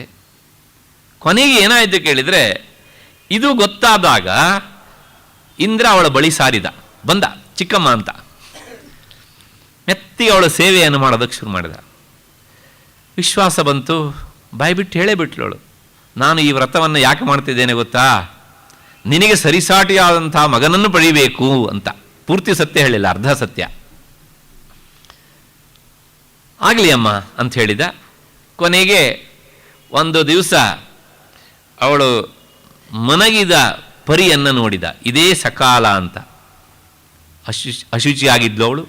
ಮತ್ತು ಕಾಲಿಡುವ ಜಾಗದಲ್ಲಿ ತಲೆ ಇಟ್ಟಿದ್ಲು, ತಲೆ ಇಡುವ ಜಾಗದಲ್ಲಿ ಕಾಲನ್ನು ಹಾಕಿದ್ಲು. ಮಧ್ಯಾಹ್ನ ಆಗಿತ್ತು. ಏನೇನೆಲ್ಲ ಹೇಳುತ್ತೆ ಶಾಸ್ತ್ರ. ಸಾಲದಕ್ಕೆ ಇದನ್ನು ಹೀಗೆ ಪುರಶ್ಚರಣೆ ಮಾಡಿದ್ಲು. ಮತ್ತೆ ಮತ್ತೆ ರಿಪೀಟ್ ಮಾಡ್ತಾ ಇದ್ಲು. ಅವಳ ಗರ್ಭವನ್ನು ಪ್ರವೇಶ ಮಾಡಿದ. ಆ ಮಗುವನ್ನು ಅಲ್ಲಿಯೇ 7 ಪೀಸಾಗಿ ಮಾಡಿಬಿಟ್ಟ. ಅವಳೇ ಕೇಳ್ಕೊಂಡಿದ್ದು ತಾನೆ, ಇಂದ್ರನಿಂದ ಕೊಲ್ಲಲ್ಪಡುವ ಒಂದು ಮಗುವನ್ನು ಕೊಡುವಂತ. 7 ಮಗು ಆಯ್ತು. ಇವಾಗ ನಮಸ್ಕಾರ ಮಾಡಿದ, ನಿನ್ನ ಪ್ರಾರ್ಥನೆ ಈಡೇರಿಸಿದ್ದೇನೆ ಅಂದ. ಬೇಸರ ಆಯ್ತು ಅವಳಿಗೆ. ಕೊನೆಗೆ ಏನಾಯಿತು ಕೇಳಿದರೆ, ಇಷ್ಟು ಮಾಡಿದೆಯಲ್ಲ ಮತ್ತು ಪುನಃ 7 ಜನ ಆದ್ರಲ್ಲ, ಇದು ಹೇಗೂ ಲೆಕ್ಕಕ್ಕಿಲ್ಲ. ಇವಾಗ ಈ 7 ಮತ್ತು 7 ಪೀಸ್ ಮಾಡು ಅಂತ ಹೇಳಿದ್ರು. 7 7 49, ಒಂದೊಂದನ್ನು 7 7 ಪೀಸ್ ಮಾಡಬೇಕು. ಆ 7 ಜನ ಹುಟ್ಟಿದಾಗ ಅವ್ರು ಗೋಳೋ ಅಂತ ಅಳ್ತಿದ್ರಂತೆ. ಅದಕ್ಕೋಸ್ಕರ ಆಗ ದೇವೇಂದ್ರ ಹೇಳಿದ್ನಂತೆ, ಮಾರುದ ಅಳಬೇಡಿ ನೀವು ಅಂತ. ಆ ಮಾರುದ ಅನ್ನೋದನ್ನೇ ಇವಳು ಮಾರುತ ಅಂತ ಕರೆದ್ಲಂತೆ, ದಿತಿ. ಮುಂದೆ ಅವರು ಒಂದೊಂದು ಭಾಗವೂ ಸಹ 7 7 ಪೀಸ್ ಆದಾಗ ಅವರೇ ಮರುತ್ತುಗಳಾದರೂ ಅವರೇ 49 ಮರುತ್ತುಗಳು. ಇಂದ್ರನನ್ನ ಕೊಲ್ಲಬೇಕಾದ ಅವರು ಇಂದ್ರನ ಅಡಿಯಾಳಾಗಿ ಕೆಲಸ ಮಾಡುವ ಹಾಗಾಯಿತು. ಇಷ್ಟೆಲ್ಲ ಆಗೋದಕ್ಕೆ ಕಾರಣ ಒಂದು ಸ್ವರ ವ್ಯತ್ಯಾಸ. ಇದನ್ನ ಹೇಳುತ್ತೆ, ಮಂತ್ರೋಹೀನ ಸ್ವರತೋ ವರ್ಣತೋ ವಾ ಮಿಥ್ಯಾ ಪ್ರಯುಕ್ತ ನ ತಮರ್ಥಮಾಹ. ಅರ್ಥವೂ ಗೊತ್ತಿಲ್ಲ ಏನೂ ಸಹ. ಆಗೇನಾಗತ್ತೆ ಕೇಳಿದರೆ, ಸವಾಗ್ವಜ್ರ ಯಜಮಾನಂ ಹಿನಸ್ತಿ. ಇಂಥ ಈ ತಪ್ಪಿದೆಯಲ್ಲ, ಅದನ್ನು ಯಾವನು ಬಯಸಿ ಮಾಡ್ತಾನೋ ಅಂಥ ಯಜಮಾನನನ್ನು ಹಿನಸ್ತಿ, ನಾಶ ಮಾಡುತ್ತೆ, ಸಾಯಿಸತ್ತೆ. ಹೇಗೆ ಅಂದರೆ ಯಥೇಂದ್ರ ಶತ್ರುಸ್ವರತೋಪರಾಧಾತ್. ಇದೇ ಉದಾಹರಣೆ ಅದಕ್ಕೆ ಅಂತ. ಇಂದ್ರನನ್ನು ಸಾಯಿಸುವ ಮಗನನ್ನು ಕೊಡು ಅಂತ ಕೇಳೋ ಬದಲಾಗಿ ಇಂದ್ರನಿಂದ ಸಾಯಿಸಲ್ಪಡುವಂಥ ಮಗನನ್ನು ಕೊಡು, ಅಷ್ಟೇ ವ್ಯತ್ಯಾಸ. ಅದರಿಂದ ಮಂತ್ರವನ್ನು ಉಚ್ಚರಿಸುವಾಗ ಬಹಳ ಹುಷಾರಾಗಿರಬೇಕು. ವರ್ಣಲೋಪ ಹಾಕ್ಕೊಡುದು. ನಮಗೆ ಅವಸರ ಇದೆ ಅಂಥೇಳಿ ಆ ಮೊದಲನೇ ಒಂದು ಶಬ್ದನ ಹೇಳಿ ಕೊನೆಯ ಶಬ್ದನ ಹೇಳಿ ಮಿಕ್ಕಿದೆಲ್ಲ ಜಂಪ್ ಮಾಡಿಬಿಡೋದು ಅಲ್ಲ. ಹಾಗೆ ಸ್ವರ ವ್ಯತ್ಯಾಸ ಹಾಕ್ಕೊಡ್ದು. ಆದರೆ ಏನಾಗುತ್ತೆ ಕೇಳಿದರೆ ಯಜಮಾನಂ ಹಿನಸ್ತಿ. ಆದರೆ ಈ ತಾಮಸಿಕ ಸ್ವಭಾವವನ್ನು ಮಾಡ್ತಾನಲ್ಲ, ತಾಮಸಿಕ ಯಜ್ಞದಲ್ಲಿ ಇದೆಲ್ಲ ಸರ್ವೇ ಸಾಮಾನ್ಯ. ಹಾಗಾಗಿ ಭಗವಂತ ಹೇಳ್ತಾನೆ ಮಂತ್ರಹೀನಂ. ಅದಕ್ಕೋಸ್ಕರ ನೋಡಿ, ನಾವು ಪೂಜೆ ಆದಮೇಲೆ ಕೊನೆಗೆ ಒಂದು ಪ್ರಾರ್ಥನೆ ಮಾಡ್ತೇವೆ, ಮಂತ್ರಹೀನಂ ಕ್ರಿಯಾಹೀನಂ ಭಕ್ತಿಹೀನಂ ಸುರೇಶ್ವರ. ನಾವು ಹೇಳೋದೇನು ಅಂದರೆ, ನನ್ನ ಪೂಜೆಯಲ್ಲಿ ಮಂತ್ರಹೀನ ಆದದ್ದಿದ್ರು, ಮತ್ತೆ ಕ್ರಿಯಾಹೀನ ಆದದ್ದಿದ್ರು, ಭಕ್ತಿಹೀನ ಆದದ್ದಿದ್ರು ವಾಸ್ತವಿಕ 3 ಹೀನಾಗಿರುತ್ತೆ ಅಲ್ಲಿ.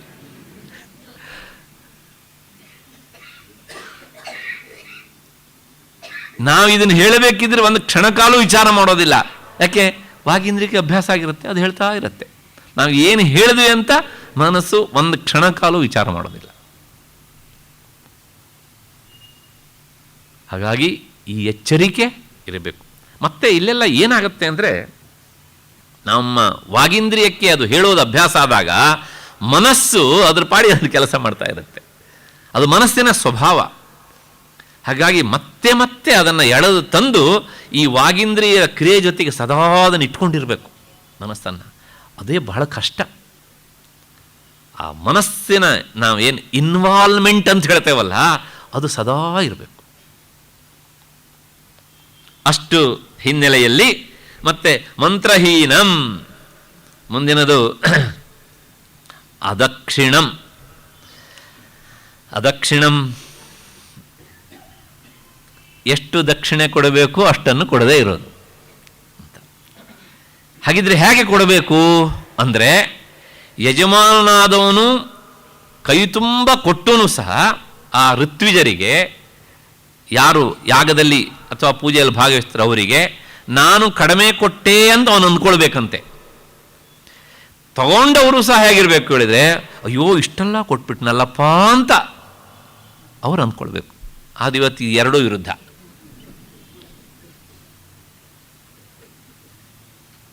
ಅವನು ಹಾಗೆ ಅಂದ್ಕೊಳ್ಳೋದಿಲ್ಲ, ಇವ್ರು ಹೀಗೆ ಅಂದ್ಕೊಳ್ಳೋದಿಲ್ಲ, ಅಷ್ಟೇ. ಅಲ್ರಿ ಇಷ್ಟೆಲ್ಲ ಮಾಡಿದರೆ ಕೊಟ್ಟರೆ ಏನಾಗಿತ್ತು ಅಂತ ಇವ್ರ ಲೆಕ್ಕಾಚಾರ, ಇಷ್ಟೆಲ್ಲ ಕೊಡಲಿಲ್ವಾ ಅಂತ ಅವನು. ಇದು ಎರಡೂ ಸಹ ಸಲ್ಲ. ಅಷ್ಟು ಹಿನ್ನೆಲೆಯಲ್ಲಿ ಆ ದಕ್ಷಿಣೆ ಅದು ಇಂತಿಷ್ಟು ವ್ಯಯ ಆಗಬೇಕು, ಅದು ಆಗಬೇಕು. ಮತ್ತೆ ಶ್ರದ್ಧಾವಿರಹಿತಂ, ಶ್ರದ್ಧೆ ಇರೋದಿಲ್ಲ. ಅಂದರೆ ಶ್ರದ್ಧೆ ಇಲ್ಲದೇನೆ ಮಾಡೋದು ಪೂರ್ತಿ. ಯಾತಕ್ಕೋಸ್ಕರ ಅಂದರೆ ತನ್ನ ಆಡಂಬರವನ್ನು ಪ್ರದರ್ಶನ ಮಾಡೋದಕ್ಕೋಸ್ಕರ. ಆ ಶ್ರದ್ಧೆಯಿಂದ ಮಾಡಿದ್ದಿದ್ರೆ ಏನಾಗುತ್ತೆ ಅಂತ ಮೊನ್ನೆ ದಿವಸ ಪರ್ಜನ್ಯದ ಕಥೆ ಹೇಳಿದ್ದೇನೆ ನಾನು ಹೇಗೆ ಅಂತ. ಅಲ್ಲಿ ಏನು ಹೇಳ್ದಂಗಾಯಿತು ಅಂದರೆ, ಒಂದು ಯಾಗ, ಸಾತ್ವಿಕ ಯಾಗ ಸರಿಯಾಗಿ ಆಗಬೇಕು ಅಂತಾದರೆ ಈ 5 ಅಂಶಗಳು ಇಲ್ಲಿ ಹೇಳಿದ್ದು ಅಲ್ಲಿ ಇರ್ಕೂಡ್ದು. ಅಂದರೆ ಏನಿರಬೇಕು ಅಲ್ಲಿ? ವಿಧಿ ಇರಬೇಕು, ಮತ್ತೇನಿರಬೇಕು? ಅನ್ನ ಸಂತರ್ಪಣೆ ಆಗಬೇಕು, ಮಂತ್ರ ಸ್ವರದಿಂದ ವರ್ಣದಿಂದ ಸ್ಪಷ್ಟವಾಗಿ ಇರಬೇಕು, ದಕ್ಷಿಣೆ ಎಷ್ಟು ವಿತರಣೆ ಆಗಬೇಕೋ ಅಷ್ಟು ಆಗಬೇಕು, ಶ್ರದ್ಧೆ ಇರಬೇಕು. ಇದು 5 ಯಾಗಕ್ಕೆ ಬಹಳ ಮುಖ್ಯ. ನಾನು ಮೊನ್ನೆ ಹೇಳಿದ್ದೆ, ಶ್ರದ್ಧಾ, ವಿತ್ತಂ ಮತ್ತು ವಿಧಿ ಅಂತ. ಅದು ಸಂಕ್ಷೇಪ ರೂಪ, ಇದು ವಿಸ್ತೃತ ರೂಪ. ಅಷ್ಟು ಹಿನ್ನೆಲೆಯಲ್ಲಿ ಈ ತಾಮಸಿಕ ಸ್ವಭಾವವನ್ನು ಯಜ್ಞ ಹೀಗಿರುತ್ತೆ. ಅಥವಾ ಇಂಥ ಯಜ್ಞ ನೆರವೇರಿದರೆ ಆ ಯಜಮಾನ ತಾಮಸಿಕ ಸ್ವಭಾವದವನು ಅಂತ ಅರ್ಥ. ಇಲ್ಲಿ ಒಂದು ನೆನ್ಪಿಟ್ಕೊಳ್ಬೇಕು, ಈ 5ರೊಳಗೆ ಯಾವುದಾದ್ರು ಒಂದು ಮಾತ್ರ ಕಡಿಮೆ ಆದರೆ ಪರವಾಗಿಲ್ವಾ ಅಂತ ಒಂದು ಸಂಶಯ ಬಂದುಬಿಡುತ್ತೆ ನಮಗೆ. ಈ 4 ಇರುತ್ತೆ, ಇನ್ನು ಒಂದು ಅಂಶ ಮಾತ್ರ ಇರೋದಿಲ್ಲ. ಇಲ್ಲ, ಒಂದು ಅಂಶ ಕಡಿಮೆ ಆದ್ರೂ ಸಹ ಅದು ತಾಮಸಿಕ ಯಜ್ಞವೇ. 5 ಕಡಿಮೆ ಆದರೂ ಆ ತಾಮಸಿಕದೊಳಗೂ ಮತ್ತು ಮಹಾತಾಮಸಿಕ. ಅಷ್ಟು ಹಿನ್ನೆಲೆಯಲ್ಲಿ ಅಲ್ಲ, ಆಮೇಲೆ ಮತ್ತು ಪುನಃ ಸಂಶಯ ಬರಬಾರ್ದು ಅಂತ ಹೇಳಿದ್ದೆ ನಾನು ಅಷ್ಟೇ. ಇದನ್ನು ಮುಂದಿನದು ಈ ಯಜ್ಞಕ್ಕೆ ಸಂಬಂಧಪಟ್ಟಂಥ ಮಾತು ಈ ಶ್ಲೋಕದೊಂದಿಗೆ ಆಯಿತು. ಮುಂದಿನದು ಈ ತಪಸ್ಸಿಗೆ ಸಂಬಂಧಪಟ್ಟಂಥ ಮಾತು.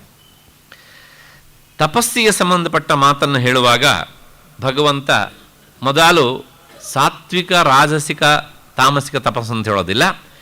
ಮೊದಲನೇದಾಗಿ ಆತ ಏನು ಹೇಳ್ತಾನೆ ಅಂದರೆ, ಶಾರೀರಿಕ ತಪಸ್ಸು, ವಾಚಿಕ ತಪಸ್ಸು, ಮಾನಸಿಕ ತಪಸ್ಸು ಅಂತ ಹೇಳಿ ಆಮೇಲೆ ಮತ್ತೆ ಪುನಃ 3 ವಿಭಾಗ ಮಾಡ್ತಾನೆ.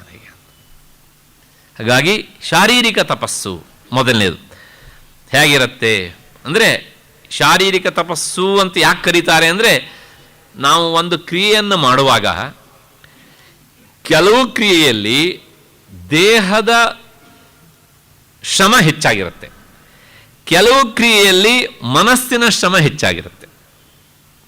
ಈಗ ಒಂದು ಉದಾಹರಣೆ ಕೊಡ್ತೇನೆ. ನಾವು ಬೆಳಗಾತ ಎದ್ದು ವಾಕಿಂಗಿಗೆ ಹೋಗ್ತೇವೆ. ಆ ವಾಕಿಂಗ್ ಮಾಡುವಾಗ ನಮ್ಮ ಮನಸ್ಸಿನ ಶ್ರಮ ಏನಿರುತ್ತೆ? ಏನೂ ಇರಲ್ಲ ಅಲ್ವಾ? ಬರೇ ದೇಹದ ಶ್ರಮವೇ. ಇನ್ನು ಕೆಲವು ಕ್ರಿಯೆಯಲ್ಲಿ ಮನಸ್ಸಿನ ಶ್ರಮವೇ ಹೆಚ್ಚಿರುತ್ತೆ. 2 ತಾಸು ಯಾವುದೋ ಒಂದು ಸಬ್ಜೆಕ್ಟನ್ನು ಬಹಳ ಆಳವಾಗಿ ಅಧ್ಯಯನ ಮಾಡಲಿಕ್ಕೆ ಕೂತಿರ್ತೇವೆ. ಅಲ್ಲಿ ದೇಹದ ಶ್ರಮ ಏನಿರುತ್ತೆ? ಕೇವಲ ಮನಸ್ಸಿನ ಶ್ರಮವೇ ಇರುತ್ತೆ. ಇನ್ನು 1 ತಾಸು ಪಾಠ ಮಾಡ್ತೇವೆ, ಆಗ ಅಲ್ಲಿ ವಾಚಿಕ ಶ್ರಮವೇ ಜಾಸ್ತಿ. ಯಾಕೆ? ಮನಸ್ಸಿಗೆ ವಿಷಯ ಅಭ್ಯಸ್ತ ಆಗಿರುತ್ತೆ, ದೇಹ ನಿಂತ್ಕೊಂಡೋ ಕೂತ್ಕೊಂಡೋ ಇರುತ್ತೆ, ಬಾಯಿ ಮಾತನಾಡ್ತಾ ಇರುತ್ತೆ, ಹೇಳ್ತಾ ಇರುತ್ತೆ. ದೇಹದ ಶ್ರಮ ಇರುತ್ತೆ, ಆದರೆ ಅದಕ್ಕಿಂತ ಹೆಚ್ಚು ಶ್ರಮ ಇರೋದು ವಾಚಿಕ ಶ್ರಮ.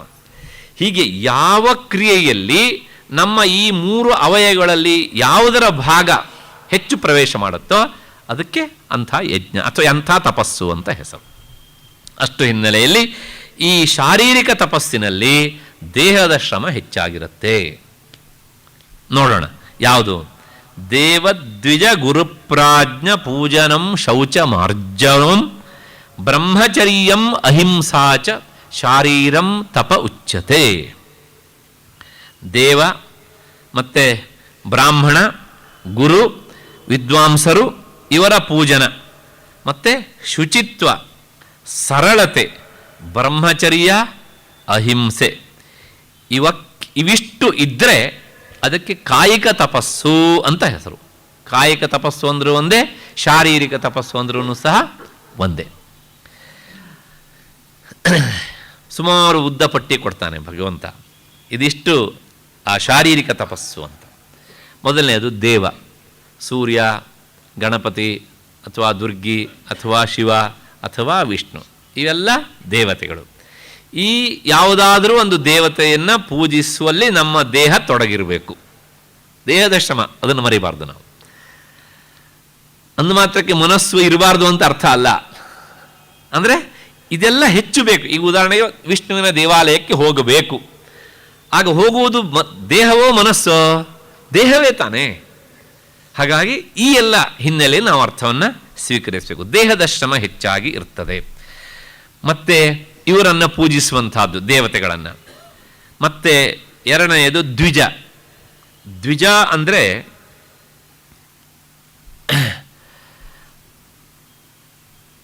ಇದಕ್ಕೆ 2 ಅರ್ಥ ಉಂಟು. ಏನು ಅಂದರೆ ಸಂಸ್ಕಾರಾತ್ ದ್ವಿಜ ಉಚ್ಯತೆ ಅಂತ. ಸಂಸ್ಕಾರ ಈ ಸ್ಥೂಲ ಶರೀರಕ್ಕೆ ಮತ್ತು ಇದಕ್ಕೆ ಒಳಗಿರುವಂತಹ ಈ ಸೂಕ್ಷ್ಮ ಶರೀರಕ್ಕೆ ಹೊರಗಿನ ಸಂಸ್ಕಾರವನ್ನು ಕೊಟ್ಟಾಗ ಅದು ಆತ ಇನ್ನೊಮ್ಮೆ ಹುಟ್ಟಿದ ಅಂತ ಅರ್ಥ. ಹಾಗಾಗಿ ಈ ದ್ವಿಜ ಅಂದರೆ ದೇಹಕ್ಕೆ ಸಂಸ್ಕಾರವನ್ನು ಪಡೆದುಕೊಂಡವನು ಅಂದರೆ 2ನೇ ಸಲ ಹುಟ್ಟಿದವನು ಅಂತ ಅರ್ಥ. ಉದಾಹರಣೆಗೆ ಉಪನಯನ ಸಂಸ್ಕಾರ ಇತ್ಯಾದಿ ಸಂಸ್ಕಾರಗಳನ್ನು ಮಾಡಿದಾಗ ಅವನನ್ನು ದ್ವಿಜ ಅಂತ ಕರೀತಾರೆ. ಒಟ್ಟಾರೆ ಜನ್ಮನ ಜಾಯತೆ ಜಂತು, ಹುಟ್ಟಿದ ಪ್ರತಿಯೊಬ್ಬರಿಗೂ ಜಂತು ಅಂತ ಹೆಸರು.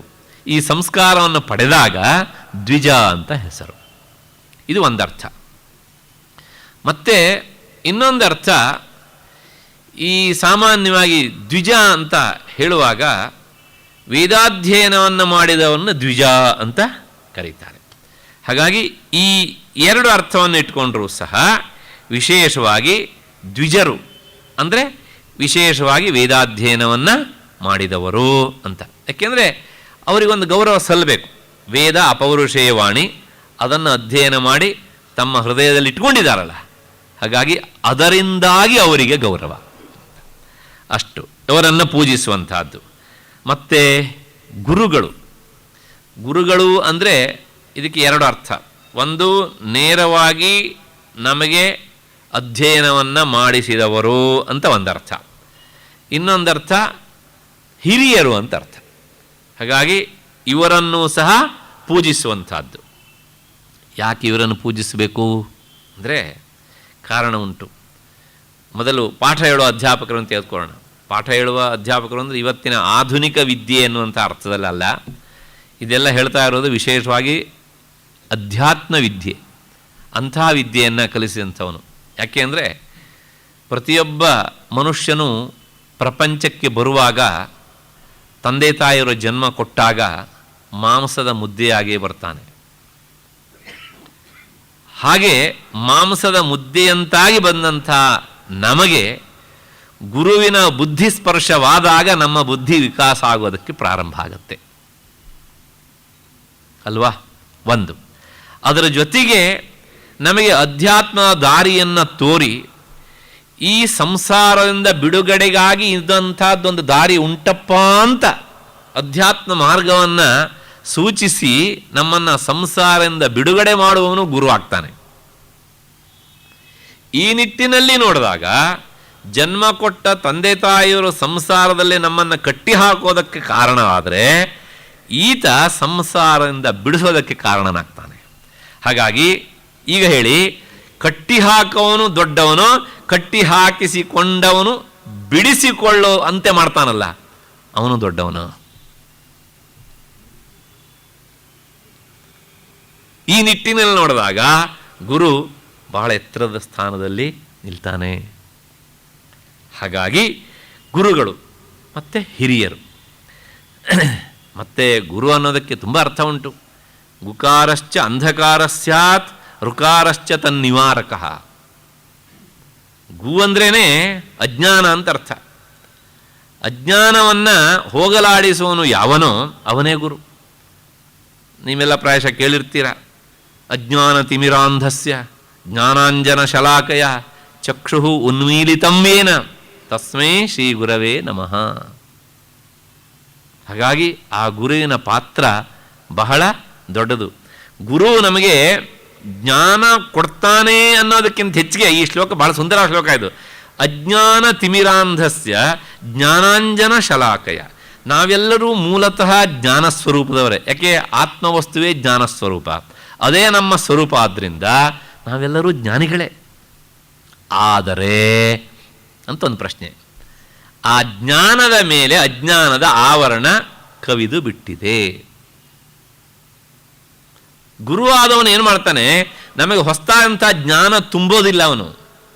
ಈಗ ಒಂದು ಕರಡಿಗೆಯಲ್ಲಿದ್ದ ವಸ್ತುವನ್ನು ಇನ್ನೊಂದು ಕರಡಿಗೆ ಹಾಕಿದಾಗೆ ನಮಗೆ ಜ್ಞಾನವನ್ನು ತುಂಬೋದಿಲ್ಲ. ಅವನೇನು ಮಾಡ್ತಾನೆ ಅಂದರೆ ಜ್ಞಾನಾಂಜನ ಶಲಾಕಯ. ಇವನ ಈ ಕಣ್ಣು ಅದು ಏನಾಗಿತ್ತು ಅಂದರೆ ಪರೆ ಬಂದು ಮುಚ್ಚಿ ಹೋಗಿತ್ತು. ಅವನು ಅಂಜನ ಶಲಾಕೆಯಿಂದ ಆ ಪರೆಯನ್ನು ಹೀಗೆ ಆ ಕಡೆ ಸರಿಸ್ತಾನೆ. ಅಂದರೆ ಅಜ್ಞಾನದ ಪರದೆಯನ್ನು ಸರಿಸ್ತಾನೆ. ಮೊದಲಿದ್ದ ಜ್ಞಾನ ಅದು ಪ್ರಕಾಶ ಆಗುತ್ತೆ. ಹಾಗಾಗಿ ಇಂಥ ಕೆಲಸವನ್ನು ಮಾಡುವವನು ಗುರುವಾದ್ದರಿಂದ ನಮಗೆ ಬೆಳಕಿನ ದೃಷ್ಟಿಯನ್ನು ಕೊಡ್ತಾನೆ ಅವನು. ಆದ್ದರಿಂದ ಗುರುವನ್ನು ಪೂಜೆ ಮಾಡಬೇಕು ಅಂತ. ಮತ್ತೆ ಮುಂದಿನದು ಪ್ರಾಜ್ಞರು. ಪ್ರಾಜ್ಞರು ಅನ್ನೋದಕ್ಕೆ ಎರಡರ್ಥ. ಒಂದು, ವೇದವನ್ನು ವೇದಾರ್ಥವನ್ನೂ ತಿಳಿದವರು ಪ್ರಾಜ್ಞರು. ಇನ್ನೊಂದು, ಪ್ರಾಜ್ಞರು ಅಂದರೆ ಜ್ಞಾನಿಗಳು. ಎಂಥ ಜ್ಞಾನಿಗಳು ಅಂದರೆ ಈ ಜೀವನ್ಮುಕ್ತರು ಅಂತೆಲ್ಲ ಹೇಳ್ತೇವಲ್ಲ ನಾವು, ಅಂಥ ಜ್ಞಾನಿಗಳನ್ನು ಸಹ ಆ ಶಬ್ದದಿಂದ ಕರೆದಿದ್ದಾರೆ ಕೆಲವು ವ್ಯಾಖ್ಯಾನಕಾರರು. ಇಂಥವರನ್ನೂ ಸಹ ಏನು ಮಾಡಬೇಕು? ಪೂಜಿಸಬೇಕು. ಆ ಪೂಜನಂ ಅನ್ನೋದನ್ನು ಎಲ್ಲ ಶಬ್ದಕ್ಕೂ ಸೇರಿಸ್ಕೊಳ್ಬೇಕು. ಇಲ್ಲಿ ಹೇಗುಂಟು ನೋಡಿ, ದೇವದ್ವಿಜ ಗುರು ಪ್ರಾಜ್ಞ ಪೂಜನಂ ಅಂತ ಉಂಟು. ಎಲ್ಲದಕ್ಕೂ ಸೇರಿಸ್ಕೊಳ್ಳಿ. ದೇವ ಪೂಜನಂ, ದ್ವಿಜ ಪೂಜನಂ, ಗುರು ಪೂಜನಂ, ಪ್ರಾಜ್ಞ ಪೂಜನಂ. ಈಗ ಸ್ಪಷ್ಟ ಆಗತ್ತೆ ಇದು. ಮತ್ತೆ ಶೌಚಂ ಆರ್ಜವಂ. ಶೌಚಂ ಅಂದರೆ ಶುಚಿತ್ವ.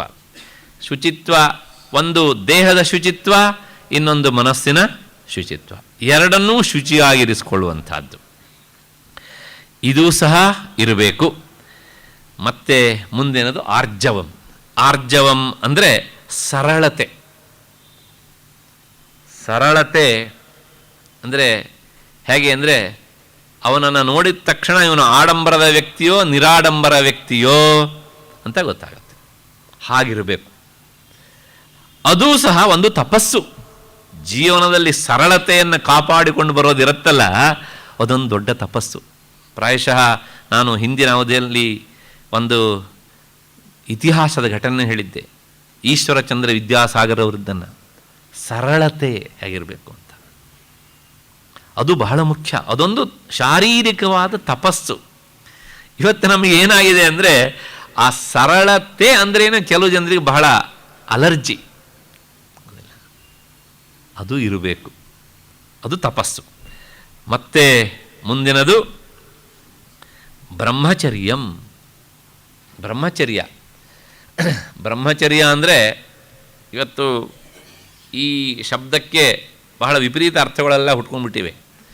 ಮದುವೆ ಆಗದೇ ಇರುವವನು ಬ್ರಹ್ಮಚಾರಿ, ಮದುವೆ ಆಗದೇ ಇರುವಿಕೆಯೇ ಬ್ರಹ್ಮಚರ್ಯ, ಹೀಗೆ. ಆದರೆ ಅವನು ಇನ್ನೆಲ್ಲ ಸುಖವನ್ನು ಅನುಭವಿಸಿರ್ತಾನೆ ಅವನು. ಈ ಎಲ್ಲ ಅರ್ಥಗಳು ಸಹ ಸಾಕಷ್ಟು ಬೆಳೆದು ಬಂದಿದೆ. ಆದರೆ ಬ್ರಹ್ಮಚರ್ಯ ಅನ್ನೋದಕ್ಕೆ ನಿಜವಾದ ಅರ್ಥ ಏನು ಅಂದರೆ, ಮದುವೆ ಆಗದೇ ಇರುವಿಕೆ ಎನ್ನುವಂಥದ್ದು ಒಂದು ಸಾಮಾನ್ಯವಾದ ಅರ್ಥ. ಹಾಗೆ ಅದರ ನಿಜವಾದ ಅರ್ಥ ಏನು ಅಂದರೆ, ಬ್ರಹ್ಮ ಅಂದರೆ ಏನು? ಯಾವುದು ಅತ್ಯಂತ ದೊಡ್ಡ ತತ್ವವೋ ಅದಕ್ಕೆ ಬ್ರಹ್ಮ ಅಂತ ಹೆಸರು. ಆ ತತ್ವವನ್ನು ಕಾಣುವುದಕ್ಕೋಸ್ಕರಲೇ ನಾವು ಮಾಡುವಂಥ ಎಲ್ಲ ಚರ್ಯೆ ಅಂದರೆ ಕ್ರಿಯೆ ಉಂಟಲ್ಲ, ಅದಕ್ಕೋಸ್ಕರಲೇ ಮೀಸಲಾಗಿ ಇದ್ದರೆ ಅದು ಬ್ರಹ್ಮಚರ್ಯ. ಹಾಗಿದ್ರೆ ಮದುವೆ ಆಗುವುದನ್ನು ಯಾಕೆ ಇಲ್ಲಿ ನಿಷೇಧ ಮಾಡ್ತಾರೆ ಅಂದರೆ, ಸಂಸಾರಕ್ಕೆ ಸಿಲುಕಿದರೆ ಆ ಕ್ರಿಯೆಗೆ ಹೆಚ್ಚು ತೊಂದರೆ ಆಗತ್ತೆ ಅನ್ನುವಂಥ ಹಿನ್ನೆಲೆಯಲ್ಲಿ ನಿನಗೆ ಅಂಥ ಉತ್ಕಟ ಇಚ್ಛೆ ಇದ್ದರೆ ಮದುವೆ ಆಗಬೇಡ ಅಂತ. ಹಾಗಾಗಿ ಬ್ರಹ್ಮಚರ್ಯ ಅಂದ ಮಾತ್ರಕ್ಕೆ ಗೃಹಸ್ಥನೂ ಬ್ರಹ್ಮಚಾರಿಯೇ. ಯಾಕೆಂದರೆ ನಿಷಿದ್ಧವಾದ ದಿನಗಳಲ್ಲಿ ಪತ್ನಿ ಸಂಘವನ್ನು ಅವನು ಮಾಡದೇ ಇದ್ದರೆ ಅವನು ಗೃಹಸ್ಥ ಬ್ರಹ್ಮಚಾರಿಯೇ. ಹಾಗಾಗಿ ಈ ಬ್ರಹ್ಮಚರ್ಯ ಅಂದ ತಕ್ಷಣ ಬ್ರಹ್ಮಚಾರಿಗಳಿಗೆ ಹೇಳುವಾಗ ಬೇರೆ ಅರ್ಥ, ಗೃಹಸ್ಥರಿಗೆ ಹೇಳುವಾಗ ಬೇರೆ ಅರ್ಥ. ಇದು ಗೊತ್ತಿರಬೇಕು ನಮಗೆ. ಎಲ್ಲರಿಗೂ ಒಂದೇ ರೀತಿಯ ಅರ್ಥ ಅಲ್ಲ. ಆದರೆ ಅದರ ನಿಜವಾದ ಅರ್ಥ ಏನು ಕೇಳಿದ್ರೆ ಹೀಗೆ: ಗೃಹಸ್ಥನಾದವನು ಸಹ ಈ ನಿಯಮವನ್ನು ಪಾಲಿಸಿಕೊಂಡು ತನ್ನ ಗೃಹಸ್ಥಾಶ್ರಮದ ಬಹುಭಾಗವನ್ನು ಈ ತತ್ವದವನ್ನು ಅರಿಬೇಕು ಅಂತ ಮೀಸಲಾಗಿಟ್ಟರೆ ಅವನು ಬ್ರಹ್ಮಚಾರಿಯೇ. ಹಾಗಾಗಿ ಅವನ ಬ್ರಹ್ಮಚರ್ಯಕ್ಕೆ ಅದೊಂದು ಮಾರ್ಜನ್ ಉಂಟು. ಅಷ್ಟು ಹಿನ್ನೆಲೆಯಲ್ಲಿ ಮತ್ತೆ ಕೊನೆಯದು ಅಹಿಂಸಾಚ, ಯಾರಿಗೂ ಹಿಂಸೆಯನ್ನು ಮಾಡದೇ ಇರುವುದು ತನ್ನ ದೇಹದಿಂದ, ತನ್ನ ಶರೀರದಿಂದ.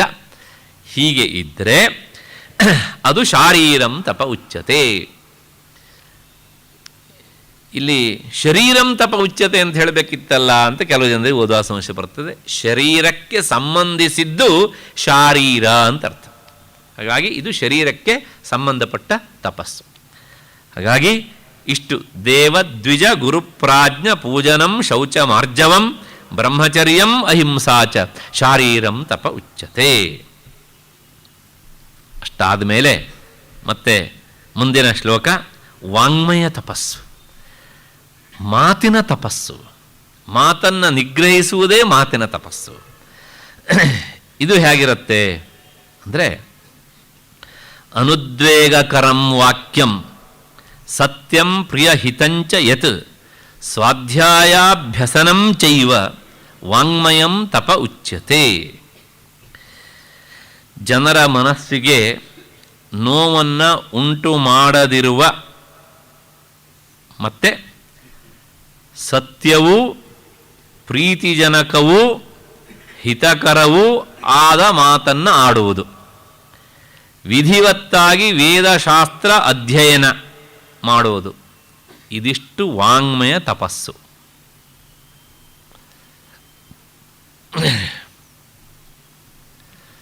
ಮಾತಿಗೆ ಸಂಬಂಧಪಟ್ಟಂತಹದ್ದು. ಅದನ್ನು ಮಾತಿನಿಂದಲೇ ಹೇಳಬೇಕು ನೋಡಿ. ಮಾತಿನ ಬಗ್ಗೆ ಏನಾದ್ರು ಮಾತನಾಡಿ ಅಂದರೆ ಮಾತಿನಿಂದಲೇ ಮಾತನಾಡಬೇಕು. ಏಕೆಂದರೆ ಆ ಮಾತಿಗೆ ಒಂದು ವಿಶೇಷವಾದ ಶಕ್ತಿ ಉಂಟು. ಅದಕ್ಕೋಸ್ಕರಲೇ ಆ ಮಾತನ್ನು ನಾವು ನಿಗ್ರಹಿಸಿದಾಗ ಮಾತಿನ ಶಕ್ತಿ ಹೆಚ್ಚಾಗತ್ತೆ ಅಂತಾನೆ ಭಗವಂತ ಹೇಳ್ತಾನೆ. ಅನುದ್ವೇಗಕರಂ, ನಾವು ಆಡುವ ಮಾತು ಹೇಗಿರಬೇಕು ಅಂದರೆ, ನಮ್ಮ ಮಾತನ್ನು ಕೇಳಿದಾಗ ಕೇಳಿದವರು ಉದ್ವೇಗಕ್ಕೆ ಒಳಗಾಗಬಾರದು. ಆಹಾ ಏನು ಚೆನ್ನಾಗಿತ್ತು, ಇನ್ನೂ ಮಾತಾಡಬಹುದಿತ್ತು ಅಂತ ಅನಿಸ್ಬೇಕು. ಅದು ಅನುದ್ವೇಗಕರವಾದ ಮಾತು.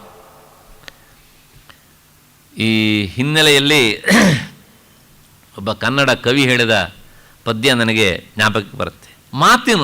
ಮಾತಿನ ಬಗ್ಗೆ ಹೇಳಿದ ಒಂದು ಪದ್ಯ ಅದು. ನಮ್ಮ ಮಾತು ಹೇಗಿರಬೇಕು ಅಂತ ಪ್ರಾಯಶಃ ಕಣವಿ ಇರಬೇಕು ಅಂತ ಅಂದ್ಕೊಂಡಿದ್ದೇನೆ ಇದನ್ನು ಹೇಳಿದವರು. ಭಾಳ ಸುಂದರವಾದ ಪದ್ಯ. ನಾವಾಡುವ ಮಾತು ಹೀಗಿರಬೇಕು ಗೆಳೆಯ, ಮೃದುವಚನ ಮೂಲೋಕ ಗೆಲ್ಲುವುದು ತಿಳಿಯ. ನಾವು ಆಡುವ ಮಾತು ಹೀಗಿರಬೇಕು ಗೆಳೆಯ, ಮೃದುವಚನ ಮೂಲೋಕ ಗೆಲ್ಲುವುದು ತಿಳಿಯ. ಮೌನ ಮೊಗ್ಗೆಯ ಮುರಿದು ಮಾತರಳಿ ಬರಲಿ, ಮೌನ ಮೊಗ್ಗೆಯ ಮುರಿದು ಮಾತರಳಿ ಬರಲಿ. ಮೂಜಗದ ಬಾಳು ಘಮ ಘಮಿಸುತ್ತಿರಲಿ, ಮೂಜಗದ ಬಾಳು ಘಮ ಘಮಿಸುತ್ತಿರಲಿ, ದಿನದ ಬಾಳು ಘಮ ಘಮಿಸುತ್ತಿರಲಿ. ಭರ್ತೃಹರಿ ಒಂದು ಮಾತು ಹೇಳ್ತಾನೆ, ವಾಗ್ಭೂಷಣಂ ಭೂಷಣಂ ಅಂತ. ಮಾತೇ ನಿಜವಾದ ಆಭರಣ ಅಂತ. ಆ ಹಿನ್ನೆಲೆಯಲ್ಲಿ ಪ್ರಾಯಶಃ ಇದನ್ನು ಅವರು ರಚನೆ ಮಾಡಿರಬೇಕು. ನಾವಾಡುವ ಮಾತು ಹೇಗಿರಬೇಕು ಅಂದರೆ ಹೀಗಿರಬೇಕು, ಮೃದುವಚನದಿಂದ ಕೂಡಿರಬೇಕು. ಯಾಕೆ ಅಂದರೆ ಮೃದುವಚನದಿಂದ ನೀನು ಎಂಥವರ ಹೃದಯವನ್ನಾದರೂ ಗೆಲ್ಲಬಲ್ಲೆ. ಮತ್ತಷ್ಟೇ ಅಲ್ಲ, ಮಾತನಾಡುವಾಗ ನೀನು ಬಹಳಷ್ಟು ಹೊತ್ತು ಮೌನದಿಂದ ಇರಬೇಕು. ಮಾತಿನ ಹಿಂದೆ ಮೌನ ಇರಬೇಕು. ಅಂದರೆ ಈ ಮಾತು ಎನ್ನುವಂಥದ್ದು ಒಂದು ಸುಗಂಧ. ಈ ಸುಗಂಧ ಎನ್ನುವಂಥದ್ದು ಮೌನ ಎನ್ನುವಂಥ ಮೊಗ್ಗೆಯಲ್ಲಿ ಅದು ಕುಳಿತಿದೆ. ಹಾಗಾಗಿ ಈ ಸುಗಂಧ ಹಾಳಾಗದೇ ಇರುವ ಹಾಗೆ ಈ ಮೌನದ ಮೊಗ್ಗೆ ಅದನ್ನು ರಕ್ಷಣೆ ಮಾಡಬೇಕು. ಯಾಕೆ ಅಂದರೆ ಆ ಮೌನದ ಮೊಗ್ಗೆ ಒಳಗೆ ಅದು ಇದ್ದಷ್ಟು ಹೊತ್ತು ಆ ಸುಗಂಧ ಈಚೆ ಹರಡೋದಿಲ್ಲ. ಕೊನೆಗೆ ಮೌನ ಮೊಗ್ಗೆಯ ಮುರಿದು ಮಾತರಳಿ ಬರಲಿ. ಆ ಮೊಗ್ಗೆ ನಿಧಾನವಾಗಿ ಅರಳಿದಾಗ ಅದರ ಒಳಗಿರುವಂತಹ ಉತ್ತಮ ವಿಚಾರ ಎನ್ನುವಂತಹ ಸುಗಂಧ ಅದು ಹರಡುತ್ತೆ. ಅಲ್ಲಿ ಏನು ಹೇಳ್ದಂಗಾಯ್ತು, ಮಾತಿನಿಂದ ಮಾತು ಬಂದರೆ ಒಳ್ಳೆಯ ವಿಚಾರ ಸಿಗೋದಿಲ್ಲ, ಜಗಳ. ಮಾತಿನಿಂದ ಮಾತು ಅಂದರೆ ಜಗಳ. ಅವರಿದ್ದೊಂದು ಮಾತು, ನಂದೊಂದು ಮಾತು. ಆದರೆ ಮಾತಿನ ಹಿಂದೆ ಮೌನ ಇದ್ದರೆ, ಮೌನದಿಂದ ಮಾತು ಹುಟ್ಟಿದರೆ ಆ ಮೌನದಿಂದ ಸಂದೇಶವನ್ನು ಹೊತ್ತು ಬರುತ್ತೆ. ಹಾಗಾಗಿ ಇಂತಹ ಮಾತನ್ನು ಆಡಬೇಕು. ಅನುದ್ವೇಗಕರಂ, ಕೇಳಿದವರಿಗೆ ಉದ್ವೇಗ ಆಗಬಾರದು ಒಂದು. ಮತ್ತೆ ಈ ಹಿನ್ನೆಲೆಯಲ್ಲಿ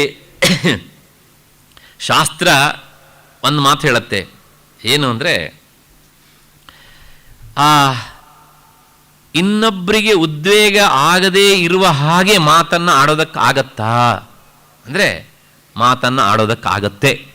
ಇಡೀ ಶ್ಲೋಕಕ್ಕೆ ಒಂದು ಉದಾಹರಣೆಯನ್ನು ಕೊಡುತ್ತೆ. ಯಾಕೆ ಈ ಶ್ಲೋಕದಲ್ಲಿ ಇನ್ನೂ ಬೇರೆ ಬೇರೆ ವಿಚಾರಗಳು ಅಷ್ಟನ್ನು ಹೇಳಿ ಆದಮೇಲೆ ಆ ಮಾತನ್ನು ತಿಳಿಸಿಕೊಡ್ತೇನೆ, ಶಾಸ್ತ್ರ ಹೇಳುವ ಮಾತು ಏನು ಅಂತ. ಮತ್ತು ಎರಡನೇದು ಸತ್ಯಂ. ಅದು ಹೇಗಿರಬೇಕು ಅಂದರೆ ಅದು ಸತ್ಯವಾದ ವಿಚಾರ ಆಗಿರಬೇಕು. ಆ ಮಾತಿನಲ್ಲಿ ಸತ್ಯದ ವಚನ ಇರಬೇಕು, ಸತ್ಯವಚನದ ಮಾತಾಗಿರಬೇಕು. ಅದು ಸುಳ್ಳು ಇರಕೂಡದು. ಯಾಕೆಂದರೆ ಉದ್ವೇಗ ಆಗುತ್ತೆ ಅಂಥೇಳಿ ಸುಳ್ಳನ್ನು ಮಿಶ್ರಣ ಮಾಡಿಕೊಡೋದು. ಸತ್ಯವನ್ನು ಹೇಳಬೇಕು, ಆದರೆ ಅದು ಉದ್ವೇಗಕ್ಕೆ ಒಳಗಾಗಬಾರ್ದು ಕೇಳಿದವರು. ಮತ್ತೆ ಹೇಗಿರಬೇಕು, ಪ್ರಿಯಹಿತಂಚ, ಕೇಳಿದವರಿಗೆ ಪ್ರಿಯವೂ ಆಗಬೇಕು ಮತ್ತು ಹಿತವೂ ಆಗಬೇಕು. ಏನು ಪ್ರಿಯ ಮತ್ತು ಹಿತ ಅಂದರೆ ಎರಡಕ್ಕೂ ಸ್ವಲ್ಪ ವ್ಯತ್ಯಾಸ ಉಂಟು. ಕೇಳಿದ ಕ್ಷಣದಲ್ಲಿ ಸಂತೋಷ ಆದರೆ ಪ್ರಿಯ, ಆದರೆ ಆ ಮಾತನ್ನು ಅನುಸರಿಸಿದರೆ ಅದು ಮುಂದೆ ಅಂದರೆ ಈ ದೇಹ ಬಿಟ್ಟ ಮೇಲೂ ಸಹ ನಮಗೆ ಒಳಿತನ್ನು ಮಾಡುವಂತಿದ್ರೆ ಅದು ಹಿತ. ಆದ್ದರಿಂದ ಪ್ರಿಯ ಹಿತಂಚ ಯತ್. ಮತ್ತೆ ಹೇಗಿರಬೇಕು ಮಾತು? ಆ ಮಾತು ಯಾವುದಕ್ಕೋಸ್ಕರ ಮೀಸಲಾಗಿರಬೇಕು ಅಂದರೆ ಸ್ವಾಧ್ಯಾಯ ಅಭ್ಯಸನ, ಸ್ವಾಧ್ಯಾಯಕ್ಕೋಸ್ಕರ ಮೀಸಲಾಗಿರಬೇಕು. ಅಂದರೆ ಆ ಶಬ್ದಗಳನ್ನು ಮತ್ತೆ ಮತ್ತೆ ಉಚ್ಚರಿಸುವುದು, ಅದನ್ನು ಓದ್ತಾ ಹೋದಾಗೆ ಸಂಶಯ ಬಂದಾಗ ಗುರುಗಳ ಹತ್ರ ಕೇಳೋದಕ್ಕೆ ಮಾತೇ ಮಾಧ್ಯಮ. ಅವರು ಉತ್ತರ ಹೇಳಿ ಆದಮೇಲೆ ತಿಳಿತೋ ಅಂತ ಕೇಳಿದರೆ ತಿಳಿಯಿತು ಅಂತ ಹೇಳೋದಕ್ಕೂ ಮಾತೇ ಮಾಧ್ಯಮ. ಹಾಗೆ ಇಂಥ ಅಂದರೆ ಪರಸ್ಪರ ಜ್ಞಾನವನ್ನು ಸ್ವೀಕಾರ ಮಾಡೋದಕ್ಕೂ ಕೊಡೋದಕ್ಕೂ ಮಾತು ಮಾಧ್ಯಮವಾಗಬೇಕು. ಹಾಗೆ ಮಾಧ್ಯಮ ಆದರೆ ಅದು ವಾಂಗ್ಮಯ ತಪಸ್ಸು. ಹಾಗಿಲ್ಲದೆ ಇದ್ದರೆ ಆ ವಾಂಗ್ಮಯ ತಪಸ್ಸು ಸರಿಯಾಗಿ ಆಗೋದಿಲ್ಲ. ಇಲ್ಲಿ ಪ್ರಿಯವಚನ ಅಂತ ಒಂದು ಶಬ್ದ ಉಂಟು. ಪ್ರಿಯ ಹಿತಂಚ ಅಂತ ಹೇಳಿದ್ನಲ್ಲ, ಪ್ರಿಯ ಅಂತ ಹೇಳಿದಕ್ಕೆ ನಾನು ಈ ಕ್ಷಣದಲ್ಲಿ ತೃಪ್ತಿ ಆಗುವ ಮಾತು ಉಂಟಲ್ಲ ಅದು ಪ್ರಿಯ. ಅಂದರೆ ಅದು ಪ್ರತ್ಯಕ್ಷ ಫಲವನ್ನು ಕೊಡಬೇಕು. ಹಿತವಾದದ್ದು ಅಪ್ರತ್ಯಕ್ಷ ಫಲ.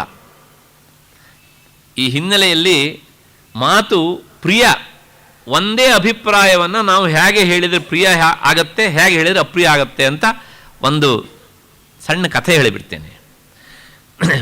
ಒಂದೂರಿಗೆ ಒಬ್ಬ ಜ್ಯೋತಿಷಿ ಬಂದ, ಬಹಳ ಉತ್ತಮವಾದ ಜ್ಯೋತಿಷಿ. ಆ ಊರಲ್ಲಿ ಬಂದು ವಾಸ್ತವ್ಯ ಮಾಡಿದ ಅವನು.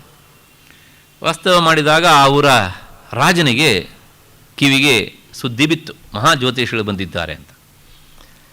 ಅರಮನೆಗೆ ಕರೆದು ಜಾತಕವನ್ನು ಕೊಟ್ಟು ಹೇಳಿ ಅಂತ ಹೇಳಿದ. ಜ್ಯೋತಿಷಿ ತುಂಬ ಚೆನ್ನಾಗಿ ಅಧ್ಯಯನ ಮಾಡಿದ್ದಾರೆ, ಆದರೆ ಆ ಪ್ರಿಯವಚನ ಗೊತ್ತಿಲ್ಲ ಅವನಿಗೆ.